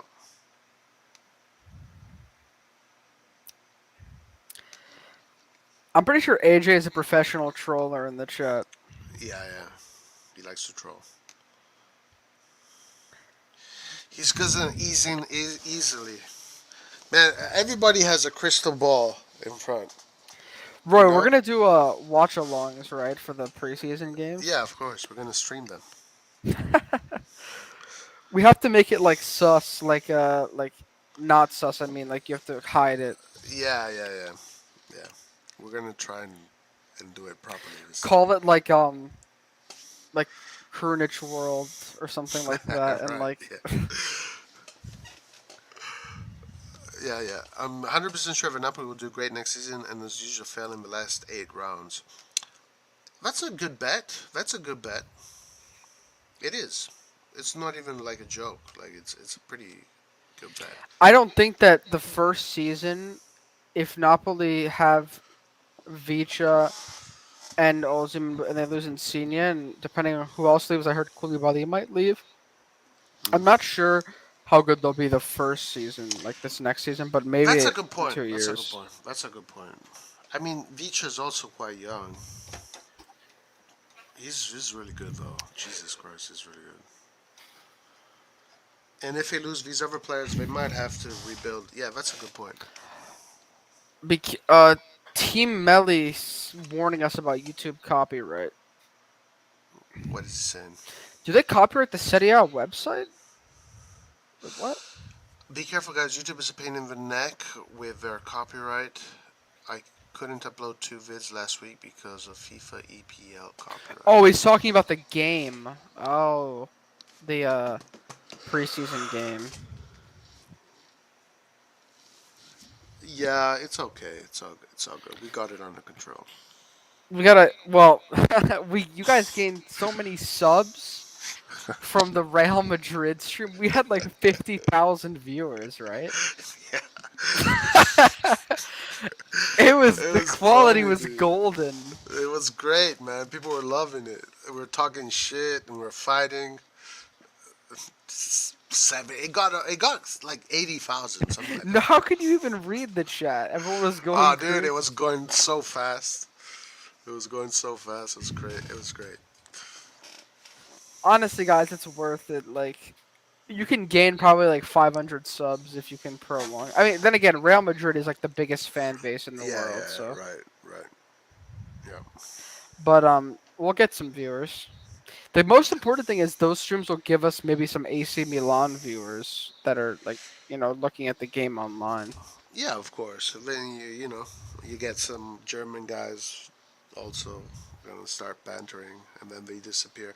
Like we had some Real Madrid fans that after that stream they kept on coming back and talking with us, but then they kind of just withered away, Yeah. Hola Madrid. I feel like Real Madrid fans they just have nothing like to talk about anymore. Like Right. Looks like we won our 15th Champions League. Oh my God, these guys are like, it's become so normal for them to win every year, and They're probably their expectation, even though many of them were thinking of saying it's a rebuild year. Like once they're in the Champions League, they're like, we can win it this year. And they just win it. I know, man. Like these guys won. How many Champions League did they win in the last 20 years? Like, 7 or something like that. Or 30 years. Last 30? No, last 20 years. Last 20 years. In the last 20 years, I think they won like 8 or 7. Yeah. Mamma mia, dude. 5? No, I think they won. They won the one with Zidane. I know that. They won another one. They won a few more before these 5. Where was it? 6? Only 6? Roy, have you been okay? Let's go back to the table a little bit. Let me ask you some questions. Okay, yeah. Have you been following, or did you follow the Serie B this season at all? Like, are you familiar with that? Not entirely. Let me just summarize by saying Lecce were the clear like best team. Then it was, what is it? Is it Cremonese, the other team that got promoted? Yeah, Cremonese, and then it was Monza. But Monza have been very active in the mercato, and they're really doing everything they can to avoid relegation. So, with that in mind, what three teams are the most at risk for relegation? Let me ask you. Ooh, nice. I'm definitely not putting Monza in there because there's no way in hell Monza's going to get relegated with the team they're building. No way, no chance. And also with Galliani and Berlusconi there, it's impossible. It will never happen. So let's take Monza out of the picture. Salernitana is definitely there. Cremonese, not a very well-known team to remain in the Serie A. I have my three already, by the way. Okay, so far I have two: Yeah. Cremonese and Salernitana. Tell me your three. Actually, I agree with you on two. Okay. On those two so far. And the third one for me is Spezia because I think they're losing Thiago Motta, and I think they've just been super lucky these years. I'm sorry, but they've some of those games, man, like they've been so annoying. And I think that I think if I'm looking at the other teams, Torino with Juric, Udinese, they're better than Spezia. Sassuolo, so I mean Sampdoria, they can be shaky, but I think they're still a better team than Spezia, like on paper, and for many reasons. Um, Salernitana is going to get relegated, in my opinion. Roma, Napoli, Monza. I think. Then again, though, Monza is a wild card, but I think that Spezia is just too like they always change managers. I don't know how they're going to be able I to agree that get Spezia. there. I agree that Spezia is there. I would say Salernitana, Cremonese, and then it's between Spezia and Lecce. But you think Lecce is a pretty good team, yeah? Well, I don't know how they're going to adapt, but they did win they won the league pretty comfortably from what I saw this year.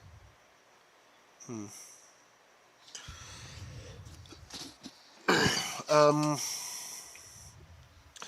Okay, let's say if they don't, if none of these teams get relegated, then who is it?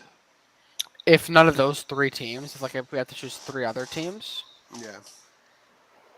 that's hard.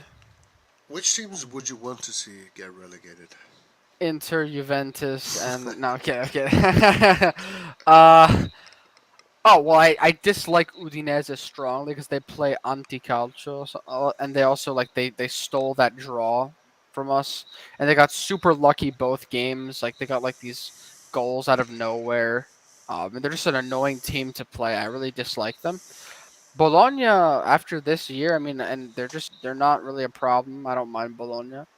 Um, let's see, like another realistic team.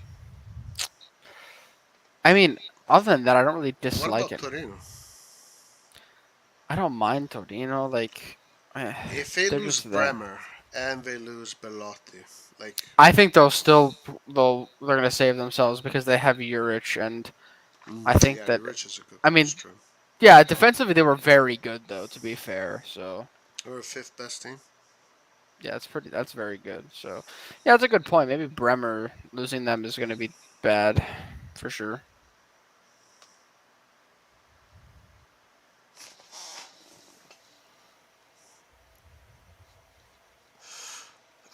Yeah, I want to see if I can find the last season. So yeah.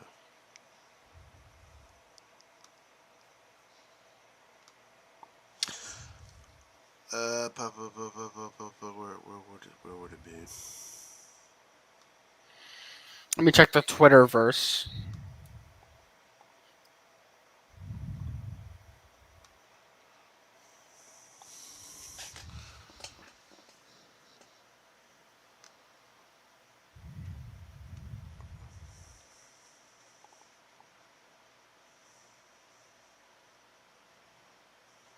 Yeah, look at Genoa. Genoa, when the Serie A started, Genoa was like They have Real, 6 Scudetti?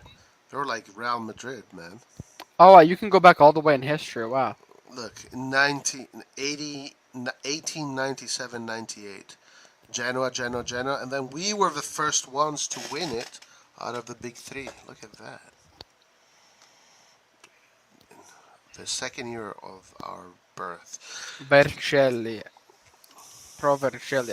Let me look at where that team is today. Yeah, Genoa has 1, 2, 3, 4, 5, 6, 7, 8, 9. Yeah, 9. Wow, they're close to getting a star. I can't believe they went to Serie B. Milan had 3 right there. Inter.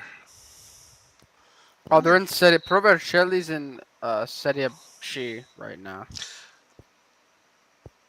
Novese has a Scudetto. Wow. Is that Novara or Novese? What is this? Casale. No way. Wait, where? Casale. Like, these teams are like... I don't Wait, even hold know on. if How many Scudetti does Pro Vercelli have? Wait, 1, 2, 3, 4, 5, 6. Wait, scroll down, Roy. Okay, yeah. So 1, 2, 3, 4, 5, 6, Wow. 7. 7 Scudetti. That's crazy, huh? They can get a star soon. Wow. Yeah, Genoa's 1 away. Are they? Wait, Genoa's only 1 away. Yeah, they got 9. Huh. Look at that. 1, 2, 3, 4, 5, 6, 7, 8, 9. Wow. Wow. They're so close. Wait, actually, Oh, they just got relegated. So. Yeah. Dude, look at Bologna. What?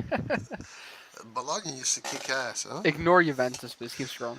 Oh my god, Juventus. This is when the Juventus started winning 31. Damn. Look at Bologna. We'll keep going up. 1, 2, 3, 4. Oh shit. 4. Oh, Torino. Wow. Damn, This these teams is- had just some dominant stretches. Yeah, this is the famous Torino, the one that got they got killed in airplane. Oh, right? yeah. That's terrible. Fiorentina got one. Yeah. Ah, look at that. Milan, But Milan. we were always there. We were there from the beginning. You know? Right there, we had our little 3 right there. Beautiful club. A lot of absence here. Many years of absence. I think 50 and was this when we had Johnny Rivera for these years? Rivera was in the 60s. Oh, it was the 60s. Okay. This is, I think, 50. This is, isn't this Herrera? This is when. They Oh won the yeah. Champions League. Is When it? was No, when was no, no, no, Meazza? it's not, Wait, it's when not, was it's not, when it was was not, it's not. Meazza? Meazza was in the beginning, I think. Oh wow. Right? I think Meazza. No. Meazza was in the 30s. Because he played Wait, in the Eastbourne national just team. dropped some news. Is this true or? Uh-oh, here we go. Eastbourne, what's your source?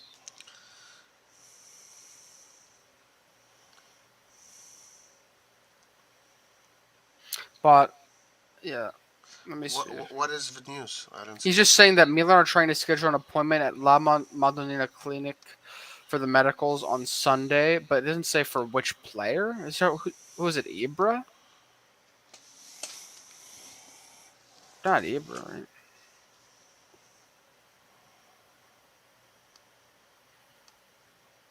Anyways, let me look up Meazza. If I'm not mistaken, it was the 30s, but Oh, maybe here. Fifth? No, no, no. It had to be. He played in the 1930s. Yeah.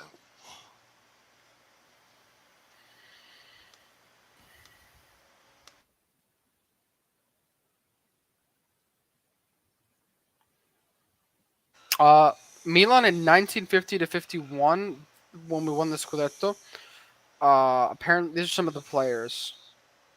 Oh my God, we had a goalkeeper named Lorenzo Buffon. Oh, I think Oh, that is his father. That is oh, his guys, dad. are you serious? Yeah. You gotta be kidding me. Yeah, yeah. Buffon, man. That's There's no way. yeah. I mean, maybe not, but I think it is. I think his father was also a goalkeeper. I could be wrong about that. Bro, what are you talking about? Where is this Moroccan flag? Guess he means Ziyech. Where is the Moroccan flag? Do you see a Moroccan flag? Oh, maybe it's this. It's this emo or emoji here. Like, is it like Oh, so? that one, the MA. Yeah. Because we don't see the flag. Let me see on the.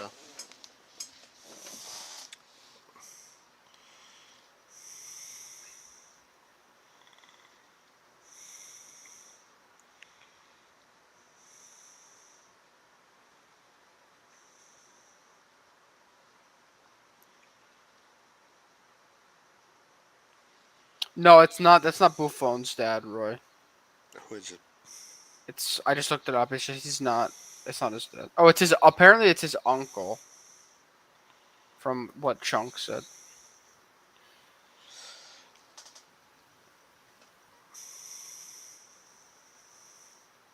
Oh, okay. So Eastbourne put a Moroccan flag there. Interesting. What is we this? we can't see it. Does this mean that they're trying to close the deal right now? Milan are trying to schedule an appointment at La Madonnina Clinic for medicals on Sunday or by the coming week.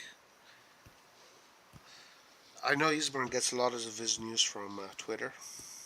Eastbourne, please, can you follow us up with that? Like, what's your source so we can investigate this? Also, Chunk says Chiellini played a couple of games for Milan's youth. I think I may have heard this before, but Yeah, I've that's seen cool. that. Anyways, from the 1950-51 Scudetto, we had Lidolm Oh, from the Swedish Sweden, guys, right? Nordahl, Yeah, the trio. uh, Yeah, and and someone else, Gunner. there's Gunnar Gren, Yep. two Gunners. A lot of Italian players, mostly Italian players. It's all Italian players and three Swedish players. Yep. That was That's our team. right. And what year was that? That was 50-51. this one here. I'll investigate all of our wins. 54, 55. That probably also had those guys.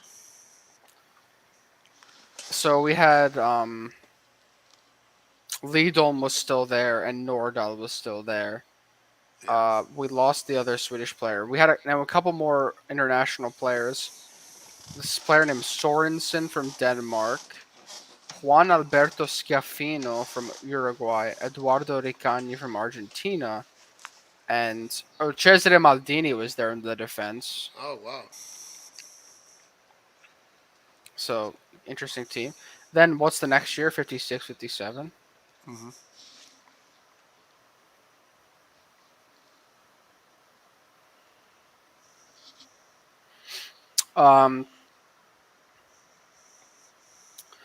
Same. Maldini's still there. No more Nordahl, but we still have Lidolm.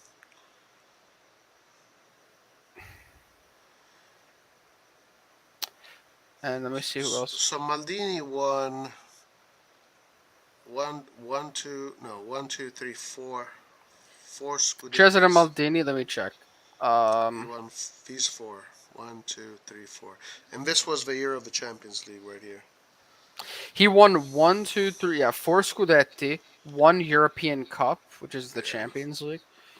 Yeah. And he's in our Hall of Fame, Italian Football Hall of Fame, FIFA World Cup All-Star Team, the World 11 in 1963. He won 3 consecutive Euro under 21s.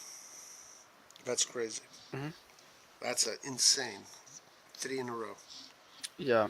It's like winning the Euro 3 times in a row. but with under 21s. Yep. This year here was the year of. Wait, is that the year after 56, 57 for us, or is there another Well, one in this between? was the year that we won the Scudetto, and back then, if you won the Scudetto, you would compete in competition. Yeah. Wait, Roy, what's the? Is there one in between? Can you scroll down a little bit? 58, 59. Let me just pull up this.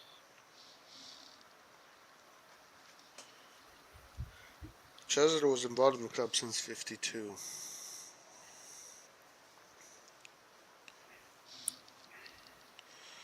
Little Maldini in the shadows at the moment. Jose Altafini was in this team. Oh yeah. He jumped Lidom from, was still there. and Holy he crap. jumped. Altafini jumped from Juve to Milan, I think, or vice versa. No, well, he was in this team, so it was probably. Oh no, maybe he jumped to this team. I know he won with Juventus too. Maybe it was from this team to that team. Altafini scored 1,000,000 goals. I remember watching documentaries of Milan back in the day. Like like in Italy, the newspaper stands, whatever, they sell like a magazine, like AC Milan magazine, and then they came with a tape where every single Scudetto, right, documented. And I remember Altafini when he played these 1,000,000 goals, like score 1,000,000 goals. I think 61 is when we have Johnny Rivera. 61 is Gianni Rivera. That's right here, where Juventus wins. Then we win it. Johnny Rivera, Altafini was there.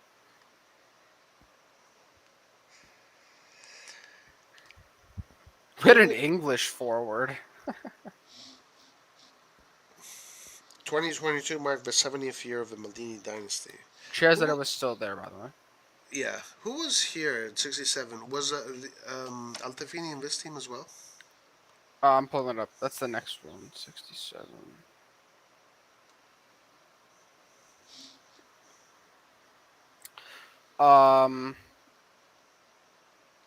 No more Cesare Maldini. We had Karl-Heinz Schnellinger. Trapattoni. Oh, no way. John Rivera was still there. Altafini was not there. I was not there, okay. Prati. I think this is where Gianni Rivera won the Ballon d'Or. This one here. Mm. Well, the 69. Lazio got one. Wait, has Roma won one yet on this Oh, yeah, list? yeah. Oh, yeah. Not yet. No. I mean, here we go. But I'm just saying. And Fiorentina won one. Yeah. Bro, what the fuck? Verona has a Scudetto. Verona. Lazio. Oh my 78. Lord. Wow, we had a drought. 78 to 79. Yeah, this was bad years for us. Very bad years. I think it was Berlusconi. Oh, Lidom was the manager this year. When does Berlusconi? Is this like under Berlusconi? This one or? No. Not This yet. one is under Berlusconi. Baresi was in this team. 88, 87. 78. No But, way. But yeah. he was in this team? Yeah. No. Well, he was in the 82 World Cup team, wasn't he? Wow, bro. What a crazy. No way. What a legend. What Rivera was still there. Oh, wow. Holy shit. crap! They played with each other. No way. Look at that. 10 years after? Unbelievable. Wow. Fabio this, Capello was in this team.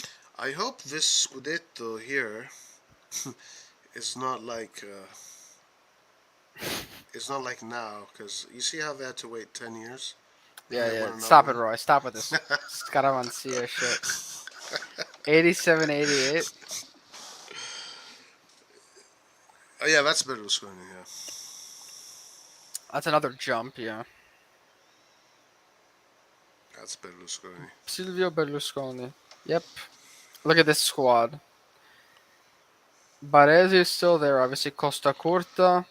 No Paolo yet. No, here he is. Paolo Maldini. Here he is. Tassotti. I can name the whole squad if you want, but Yeah, go ahead. Galli, Nucciari, Baresi, Bianchi, Costa Curta, Galli, the defender, Paolo Maldini, Musi, Tassotti, Verga, Ancelotti, uh, No way. Bortolazzi. Ancelotti was here already? Yeah, No way. Donadoni, Colombo, Evani, Ruud Gullit, Van Basten, Massaro, Pietro Paolo Verdis, Capellini, Manarri. Wow.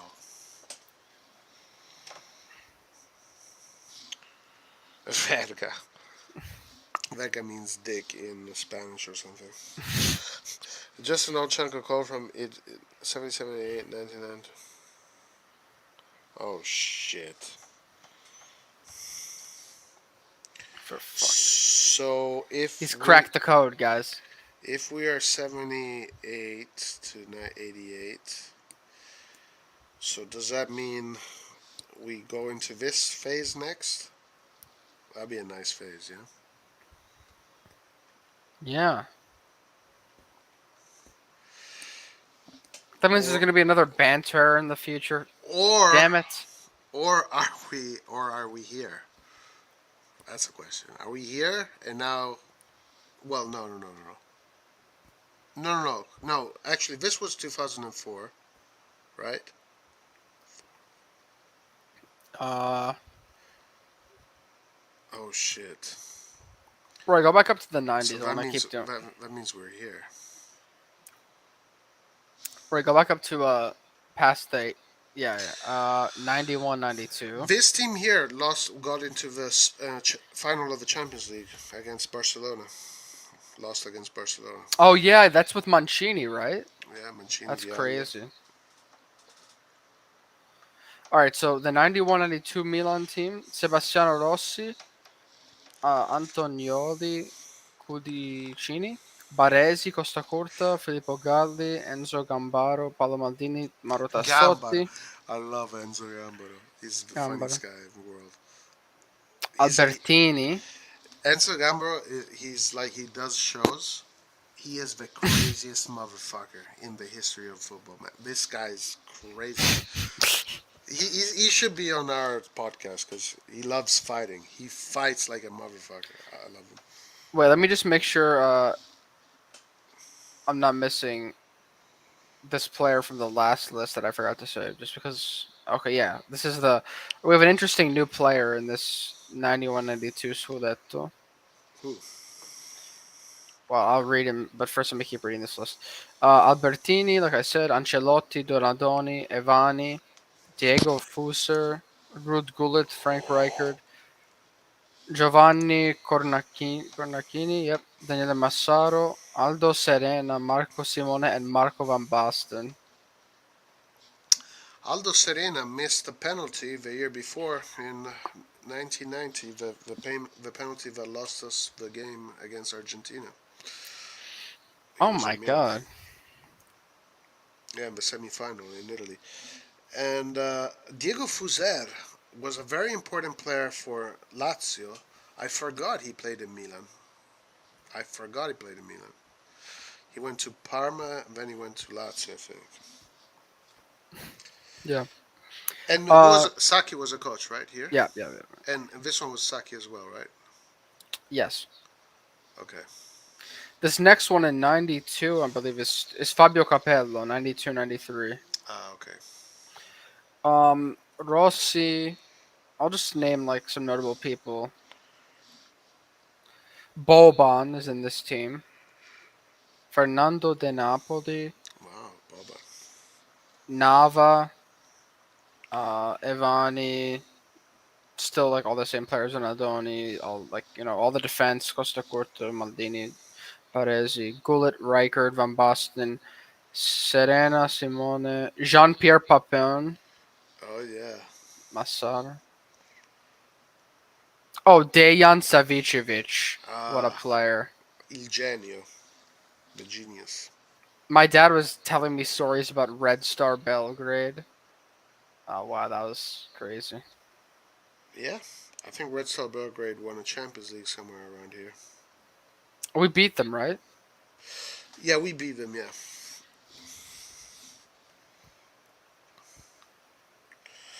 So that We was should do, let's do the Capello. same thing, but with Champions Leagues Yeah. after this.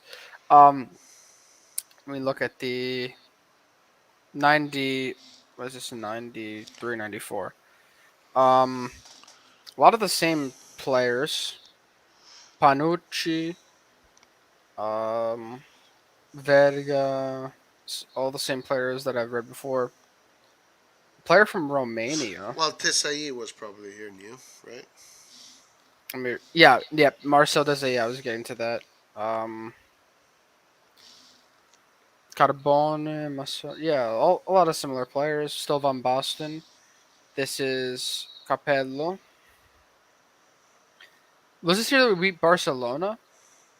Or no, was it next year? This was the year of Barcelona. Yeah. 95, 96. This was my favorite Scudetto of all time. Capello. This was George Weah. Okay. Rossi. Panucci. Maldini. Albertini. Filippo Galli. Franco Baresi still. Di Canio. Desai. George Weah. Savicevic. Donadoni. Baggio. Lelpo. Cocco. Lentini. Oh my gosh. Massimo Ambros. Oh my god, Massimo Ambrosini. Oh shit, he was already there? Yeah, holy Wow. shit. Locatelli, but not Tomas Locatelli. Gabriele Aldegani, Roberto Baggio, Boban, Tassotti, Simone Eragno, Sordo, Paolo Futre, Alessandro Costacurta, Patrick Vieira, Oh yeah, Claudio yeah, yeah. Mastropasqua. Dude, what a squad that was. This was my favorite Scudetto. This was action packed. George Weah, Roberto Baggio was incredible. That's crazy. Um, dude, look at fucking Baresi. Started here, all He the way played to with here. Rivera. Wow, that's crazy. Insane. Next one was with Zaccheroni. Yeah. 97, 98, right? Oh no, sorry, wrong. Wait, no, 98, 99. Yeah, right, 99. Yeah. Good. Abbiati was in this squad. Sebastiano Rossi, Maldini, Costacurta. No more Baresi. Yeah, I agree Roberto too, man. Ayala, Bruno Ngotti, Christian Zieg, Thomas Helvig, Francesco Cocco, Luigi Sala, Samir Beluffa, Albertini, Leonardo, Boban, Gulli, a bunch of players I'm not sure. Ambrosini, Gantz. Ibrahim Ba, Ibrahim Giunti, Ba. yeah, Morfeo Donadoni, Bierhoff, I Weah, forgot Morfeo played for Milan. Morfeo was a great player. I forgot George that. Weah, Bierhoff, Maurizio Gans, Mohamed Aliou Datti, Alessandro Iannuzzi. It's interesting. 2003, 2004. I think we know what this is. Ancelotti. Yep. Dida, Abbiati, Fiori, Paolo Maldini, Cafu, Nesta, Calazze, Costa Curta, Dario Simic, Serginho, Giuseppe Pancaro, Martin Larson, Andrea Pirlo, Gattuso, Rui Costa, Kaká, Clarence Seedorf, Ambrosini, Redondo, Brocchi, Shevchenko, Inzaghi, Tommaso, Marco Borriello. Damn. That's insane. Damn. The midfield, like, look at this midfield. Gattuso, Pirlo, Rui Costa, Kaká, Seedorf, Ambrosini, and Brocchi as well. The defense, our back four, we had Nesta, Cafu, Serginho, Maldini, and then we had Costa Curta who's still there, Calazio was there. Crazy stuff. 2010-11, we're familiar with. Allegri, oh my god.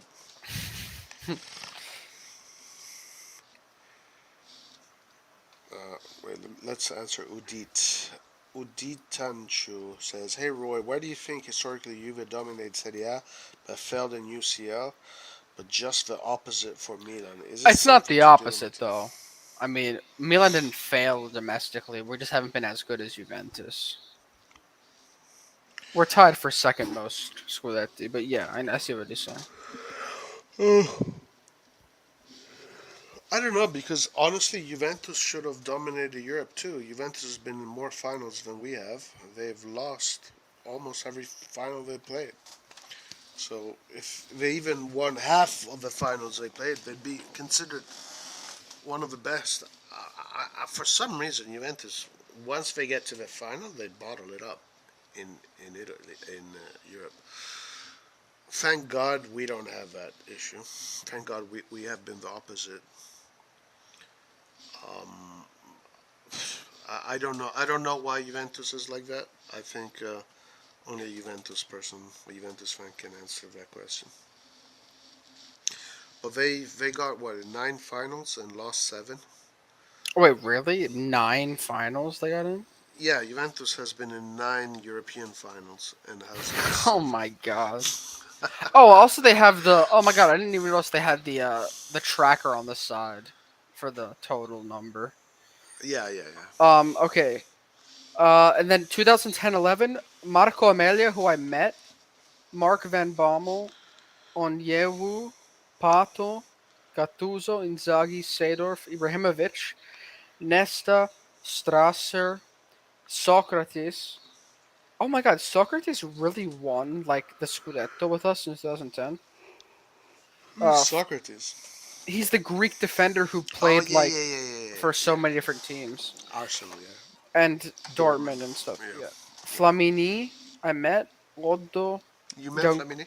yeah, Oddo, Jankoluski, Zambrotta, Abate, Pirlo, Borriello, Ambrosini, Bonera, Kevin Prince Boateng, Irby Emanuelson, Flavio Roma, who was going to become our goalkeeper coach, on probably. Yeah. Now that Dita's leaving. Abbiati, Thiago Silva, Villa, Berretta, Merkel, Legrotaglie, Le Ro- Grottaglie, Gervas. Robinho, Mario Yeps, Yepes. Luca Yepes, Luca Antonini, Ronaldinho, Udo Amadi, and Cassano. That was season we had those 2 youngsters, Strasser and what was that kid, the German kid? Oh shit. I didn't hear you say his name.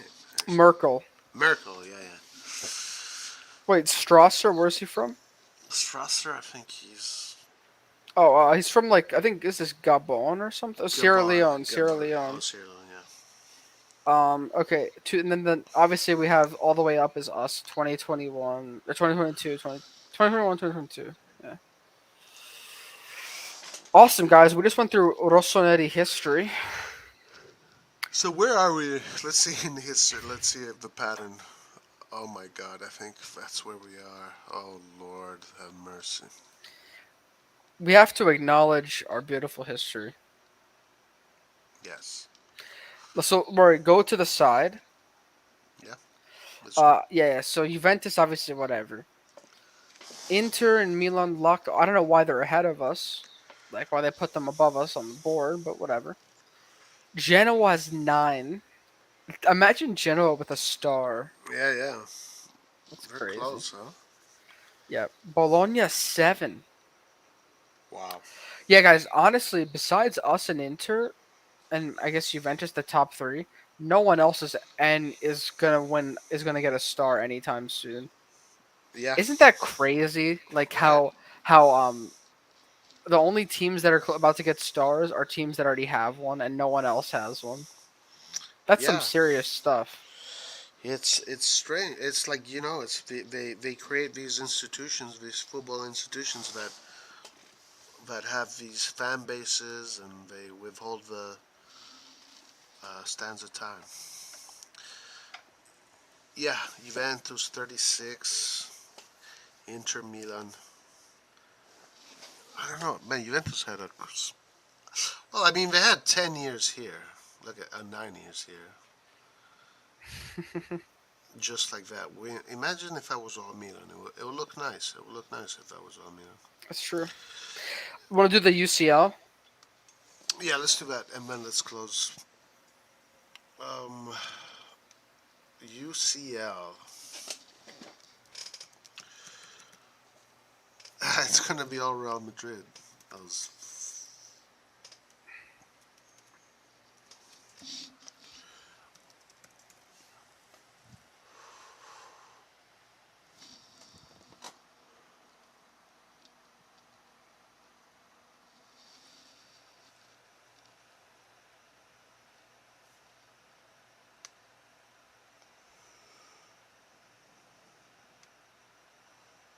Here it is. Boom.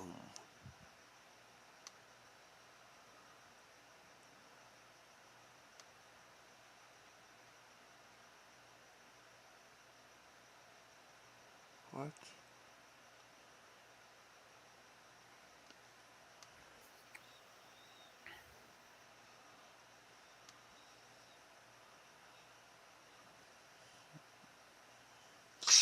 It's not displayed the same way. Let me see.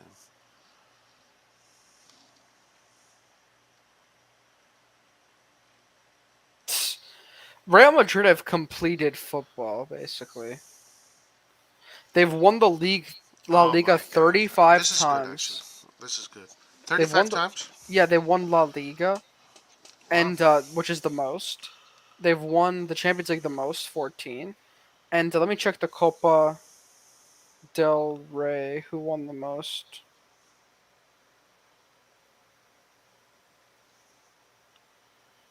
Barcelona hold the record for the most Copa del Rey title wins. They won 31 times. Holy crap. Damn, that's crazy. Let me check how many times. Imagine if we won 31 Coppa Italias. We'd be the joke of the century, man. I think winning the Coppa Italia, like, it makes you look bad. All right. Real here we Madrid go. won 19. So Real Madrid have completed football, basically. Yeah. Oh wow, we lost to Madrid in 57. Yeah, Milan was getting in those finals already, yeah. Even Fiorentina, look at this. Oh yeah, I remember. I saw that. Yeah. Damn, look at Real Madrid. It's so annoying. Jesus, they. Benfica beat Barcelona. Benfica had Eusebio. That was that year. The Cristiano Ronaldo of football. And then Benfica won it again. But then came Cesare Maldini. Was it? This is Johnny Rivera too. Yeah, Rivera beat them. Yeah. This, Wait, can you check the score of that game? yeah, Like, can 2-1. you see more? Oh, you don't see it? Am I sharing it? Yeah, I'm No, sharing. press. Can you press see more? Is anything happening? Okay. Altafini 2 goals. 2 goals. Eusebio 1. Look at the starting lineup. Maldini. First captain to lift the Is Champions Rivera there? Yeah, okay. Yeah, Rivera. Let's look at Benfica. Besides Eusebio, do you recognize anyone else? No. Eusebio was like the first real superstar, Di Stefano, Eusebio. Yeah, there you go. Nice.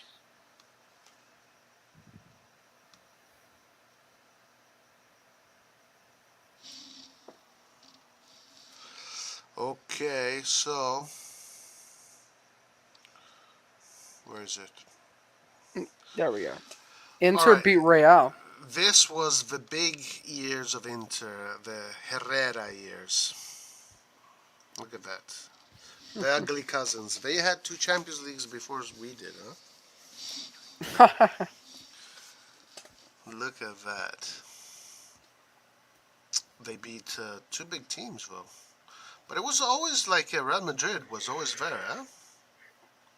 Like, how Since many the times? dawn of time. 1, 2, 3, 4, 5, 6, 7. Even Benfica. Look at all Benfica, man. Benfica. Yeah, they didn't win though. That's Yeah. crazy. Oh, even Inter. Look at Inter, man. Oh my God, Celtic beat Inter in the final. Bruh. That's the ultimate troll Okay, right there. that's it. They can never say anything anymore. We lost to. I mean, didn't we lose to Marseille though? Yeah, true. Whatever. But Madrid again. Madrid. These guys, man, they just don't stop. Inter. I guess Inter was quite strong, huh? Those years. Man Manchester. United There you beat go. Benfica again. Benfica again, yeah. And then Number 2. number 2, 69. Woodstock 69. 41. Damn, Feyenoord won. Wow, Feyenoord. Prati Sormani. Wow.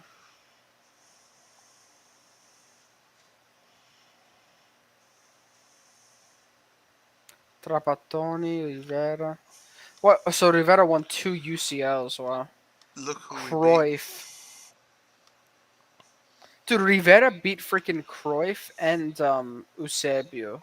Yeah, right? You know, Rivera won the Ballon d'Or. I think he was the first Italian to win the Ballon d'Or. Oh, my Is he the only Italian to win the Ballon d'Or or no? No, Baggio won the Ballon d'Or, Okay. and Cannavaro won the Ballon d'Or. Ah. Can't believe Maldini never won. Maldini was a contender in 2003, but they gave it to Nedved. It was either him or Nedved. Fuck it, that. Whatever. My computer first. Give it a second. Nedved did not deserve that. Yeah.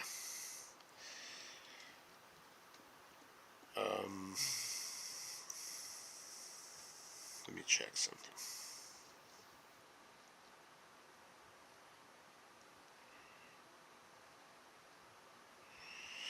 Nedved was great, says Team Melli. Your computer froze, Roy? Yeah. What's the website? UEFA.com. I feel old in this chat. Why do you feel old, bruh?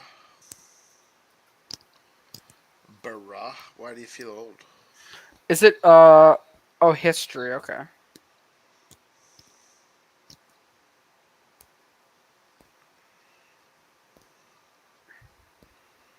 Where do you find the finals list? Oh, all seasons. I'm 31. Roy, how do you find, like, the finals? Like, I think it says see all or something.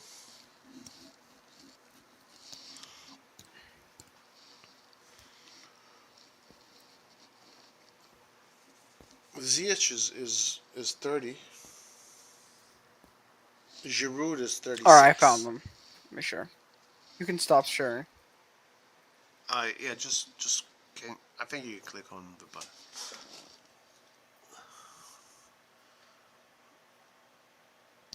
You can see, right?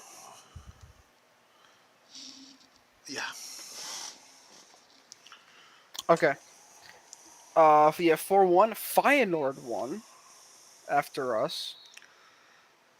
Crazy. They won in the San Siro. Oh shit.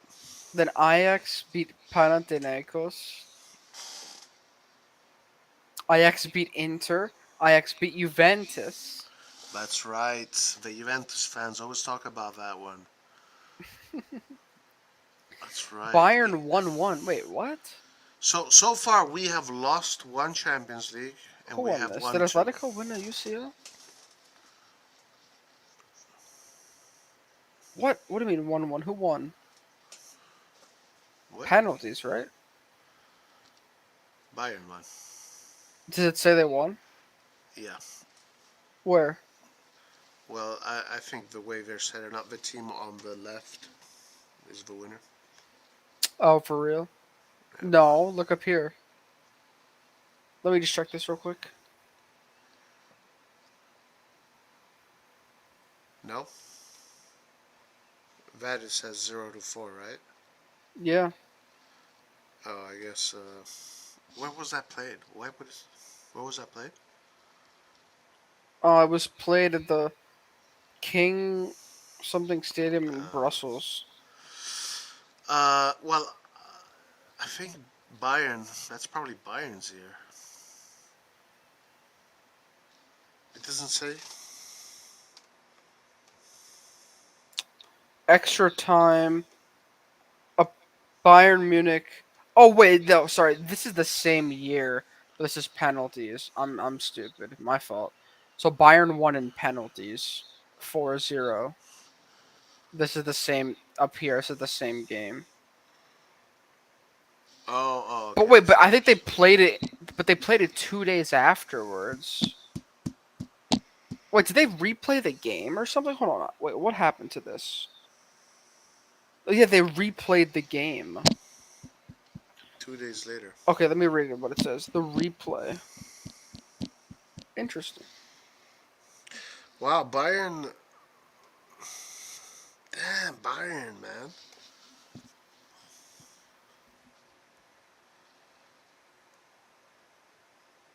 So basically, the goals canceled each other out. So replays. There was a replay that took place. Was that the rule back then? I guess so. I didn't know that. Yeah. This is the only cup to be replayed.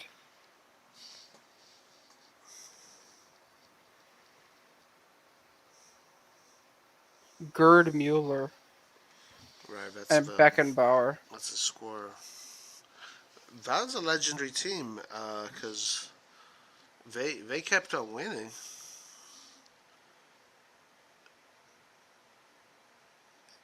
Keep scrolling up. Okay, yeah, I think I'm just looking at why it was replayed. I think it's just because that's just how it worked. And both goals came in extra time. Bayern won again against Leeds United. Holy crap. Saint Etienne made it. Mönchengladbach made a freaking UCL final. Same with Club Brugge. Liverpool are getting wins. No Nottingham way. Forest. Against Malmo. Dude, Malmo. Hans is proud. He should be proud. Where's Hans? Against Hamburg, too. Hamburg beat Juventus. Aston Villa has a UCL. Oh No my god. What? Liverpool beat Madrid, huh? 80-81. Revenge. At the Parc des Princes. Aston Villa beat Bayern. Wow. Hamburg beat Juventus. Oh, that's a bad one for you. UCL Hamburg. That's a bad one for you. Roma lost against Liverpool in the final. On penalties. That's gotta hurt. Let me see this score.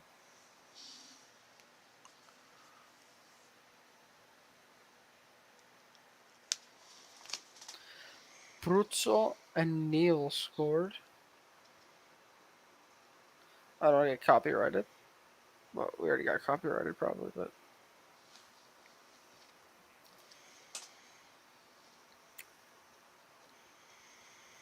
Juventus got one over Liverpool. This is their first one, right? Yep. Barcelona beat FCSB on. Basel. No, Basel won on penalties. Sorry. No way. Is that Basel for real? No, it's not. They're just called FCSB. What team? What team is that, though? Steaua Bucharest. Steaua Bucharest. Yeah. My dad always talks about this team. Yeah, that was a badass team. Porto won the UCL. Porto, yeah, against Bayern. Damn, Bayern, huh? Hmm PSV beat Benfica. Man, Benfica got like. Have they won yet? No, but they made a lot of finals. They're like Juve, kind of, right? A lot of finals, but they only They won a should few. play each other.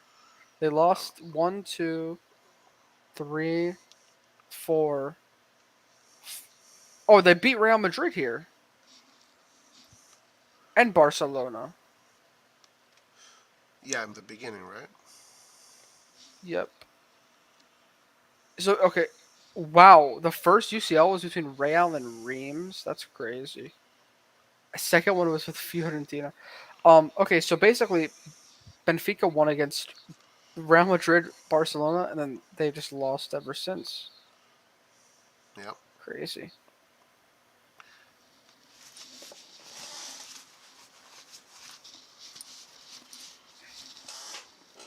So far, Milan. so Oh, far, so far, Milan has been in 3 Champions League finals. We lost one, won two. yep. This is FC against Bucharest. Milan won 4-0. That's when I became a Milan fan. I thought it was the Benfica game. That was this one. Goulet 2 goals on Boston 2 Yeah, goals. it was the Gullit goals. I remember Gullit with the white shirts. I want to see the lineups. Whatever.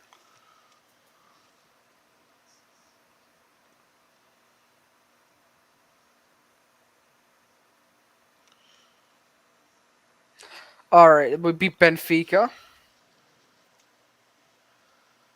Yeah, Benfica again. Oh man, poor Benfica, dude. Who was the Rijkaard? But did Saki win both of these? Yeah, Rijkaard was the third. The 3 Dutchmen. Rijkaard was part of that trio. Cervena, Red Star versus Marseille. Red Star beats Marseille in penalties. Barcelona beats Sampdoria, right? Who scored this goal? Ronald Koeman.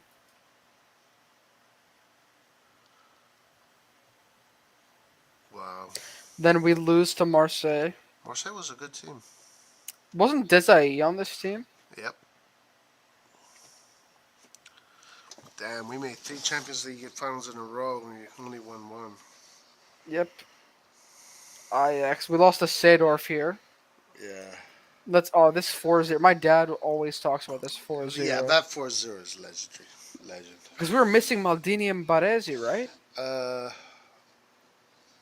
I think Maldini was playing. I think it was. Oh, really? Well, let's check. Stoichkov. Look at this. Oh yeah. No Maldini. Massaro, 2 goals. Savicevic, Desailly.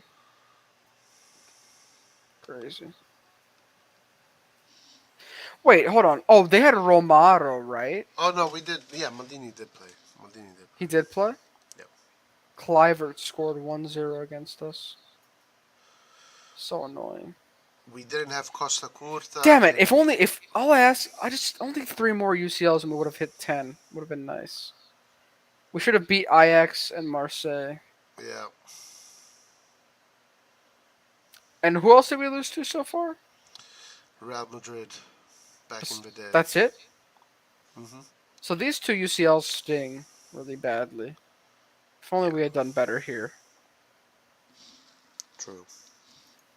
Juventus beats Ajax on penalties.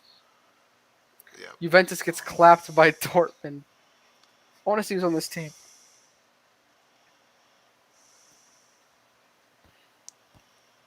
Riedel and Ricken? And Del Piero scored. How the hell did they not win this? I don't know. They lost to Real, Hala Madrid. Man United get one. That's for second. Damn, so far the only English team that's been successful is Liverpool before. The rest of them are nowhere to be seen. I mean, Manchester United won in early. They did? They won before we did. The second. They won one. Their first one was before our second. Like the Oh, year they're all the before. way at the bottom. Yeah. In '68 against Benfica. No, we won our second already. In '68, that's when they won their first. Oh, sorry. Yeah, they did. They did. Okay, so they won two. So yeah, Man United and Liverpool, and then I mean Leeds and other teams made the.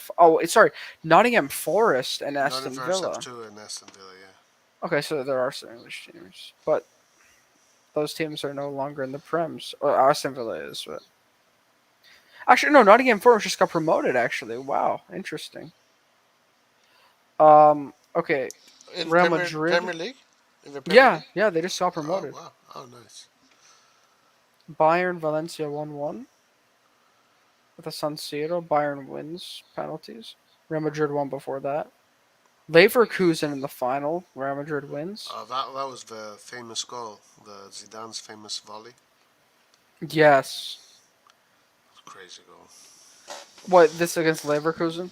Yeah. This is the best UCL final. Which one? Which one? Against Juventus. For us? No, I mean not as I'm just like the most like bragging rights game, you know? You think so? Yeah, man. Why? Direct rivals. This was one of the worst displays of football I'd ever seen. But yeah, it was good to win against Juve. Where were you for this game? It was in Massachusetts. Oh, really? But it was really bad game. Like it was really poor, really poor. The football was very poor in this game. Yeah, but I mean, in terms of the result, it's amazing. Oh yeah, of course. I'll take that win. Hell yeah. Porto won their second UCL, Mourinho. What's Mourinho right there? and we lost Istanbul. Let's avoid this My game. lord. With this game and Marseille and Ajax, we would have had 10. Would have been crazy. Yep. Barcelona beat Arsenal. They beat Thierry Henry. Yeah, I remember that. Yeah. No UCL for Arsenal. We got a revenge on Liverpool because we're just that good. Yeah. We can look at the. I guess we can just look at the box score, but I know who scores. It's Inzaghi. Dirk Kuyt.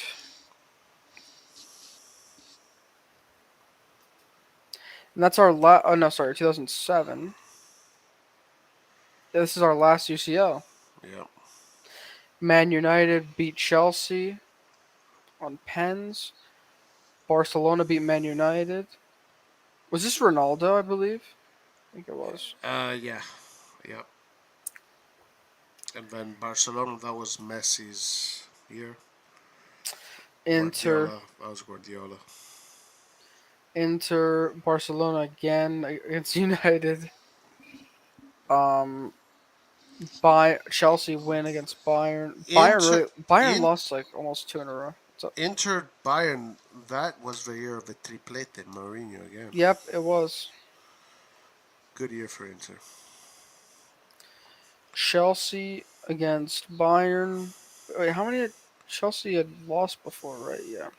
Oh wow, I didn't know that. I forgot about that. Chelsea beat Bayern on penalties. Yeah, they have 2 UCLs. Damn, I totally forgot about that one. Bayern Dortmund, I remember this game very clearly. Real Madrid Atletico. You said what, Roy? I don't remember that game, the Dortmund Bayern game. Real Madrid versus Atletico. Wait, who was in this Dortmund team? Gundogan, wow. Shit. Robin, got Mandzukic. Crazy.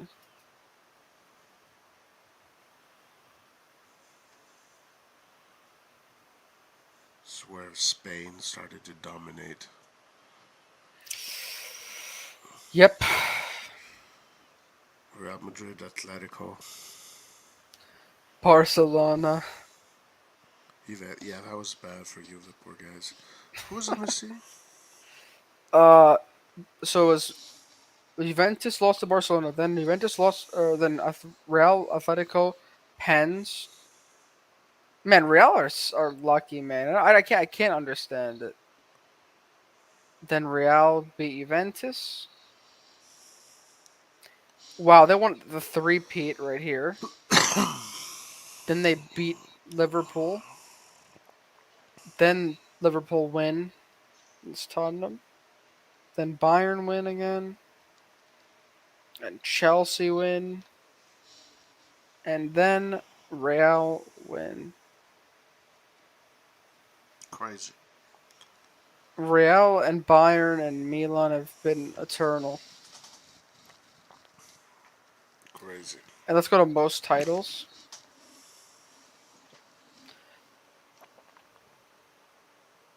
At least we're still second.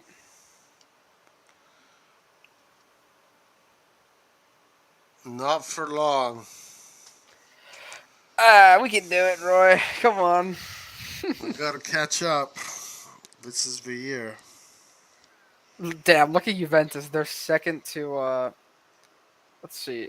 These teams: Inter, United, Ajax, Barcelona, and us, of course.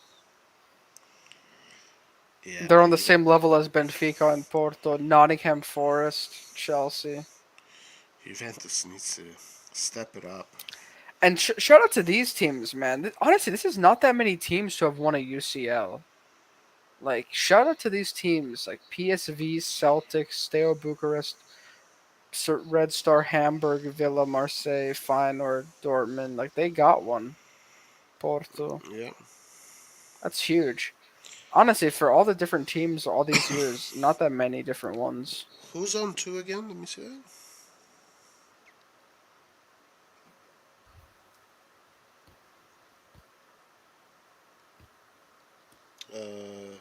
Is it? I can't see. Oh, I can. Sorry.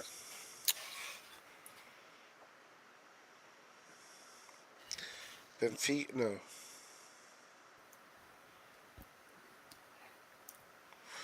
Okay, there you go. So Porto 2, Juventus 2, Benfica 2. Who's that? Nottingham Forest. Nottingham Forest 2, Chelsea 2. Inter are like the next tier with United. Then Ajax, Barca. Awesome stuff. How many did Barca have? 5. Oh shit. They're not gonna win anytime soon. We're gonna Without Messi. Alright, Ray, I'm gonna sign off because Alright, yeah. it's 3 in the morning over here, so. Alright, my man. Peace out. Have a good night. Everybody in chat, thank you. Hopefully tomorrow. Hopefully Easeborn isn't lying about that news. I'm gonna look tomorrow and see if I can find anything. Let's see if there's anything. No, nothing. Oh yeah, actually it should be early enough for the first morning news to come out in Italy. Yeah. The guys at the sport, maybe. Let's see. Dybala. We're talking about Dybala. No. Nothing new.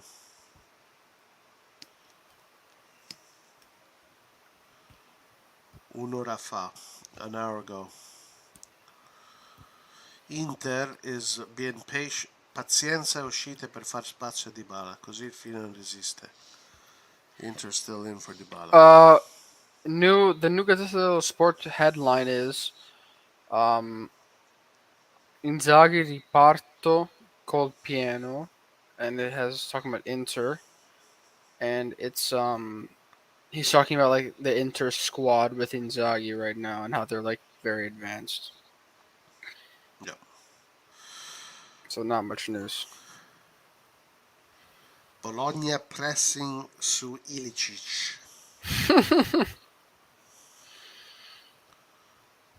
There's some clubs that are just nice to Milan, I feel like, and Bologna is one of them. You can't really complain about Bologna. Because of Mihailovic.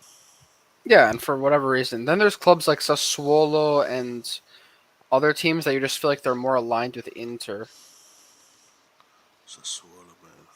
There's like alliances. Nightmare squad. And Cagliari too, I feel like. Serie B, Cagliari. Good. Fiorentina, it is done for Jovic. It is done for Jovic. Is he a good player? That's the player you were linked with for a while.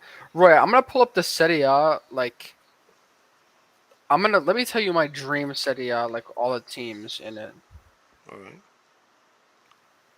Actually, yeah.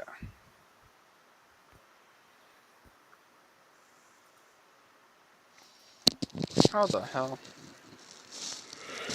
All right. Put this over here.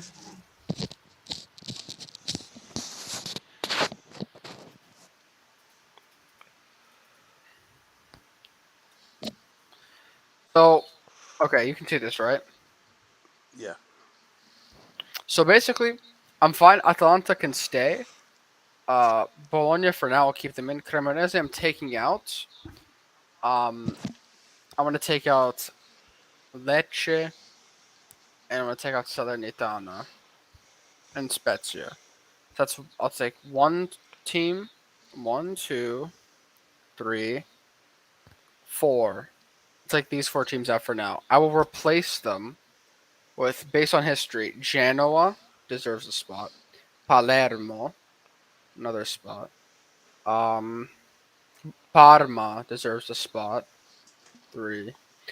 And what's another? I mean, Provercelli, they did like for like all the Scudetti they won, but I mean like they're not really not really close to being good or even Serie B quality, so it's hard to put them in here.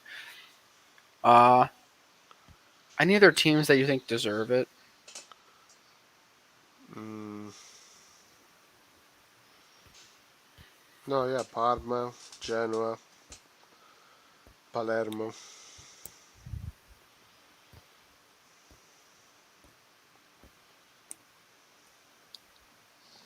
That's it. Yeah. What about? I mean, I don't know. Catania used to be good. Catania. I forgot about them. It's been such a long time since they haven't been in Serie A. Hey, I'm reading something here. It says that Duarte. Yeah, done deal. Basaksehir here. Yeah. Forgot to mention that.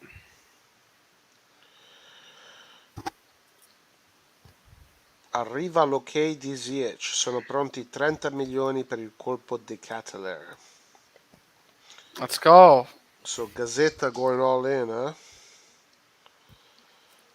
Gazzetta says arriva l'ok di Ziyech. So Ziyech says okay to Milan. I'll join you guys. Sono pronti 30 milioni per il colpo di Ketelaere. 30 million for the Ketelaere. Il diavolo è alla ricerca di 2 rinforzi. I wonder why Fiorentina is going for Jovic. I mean, they have Artur Cabral and they have other attacking players. Piontek too, right? Yeah, exactly. Mm. All right, I'm gonna have to sign out. All right. Have a good one, man. Good night. Let's close here. Everybody have a great night. Thank you for joining us. Peace out. See you next time. Bye, everyone. Bye. Forza Milan. Forza Milan.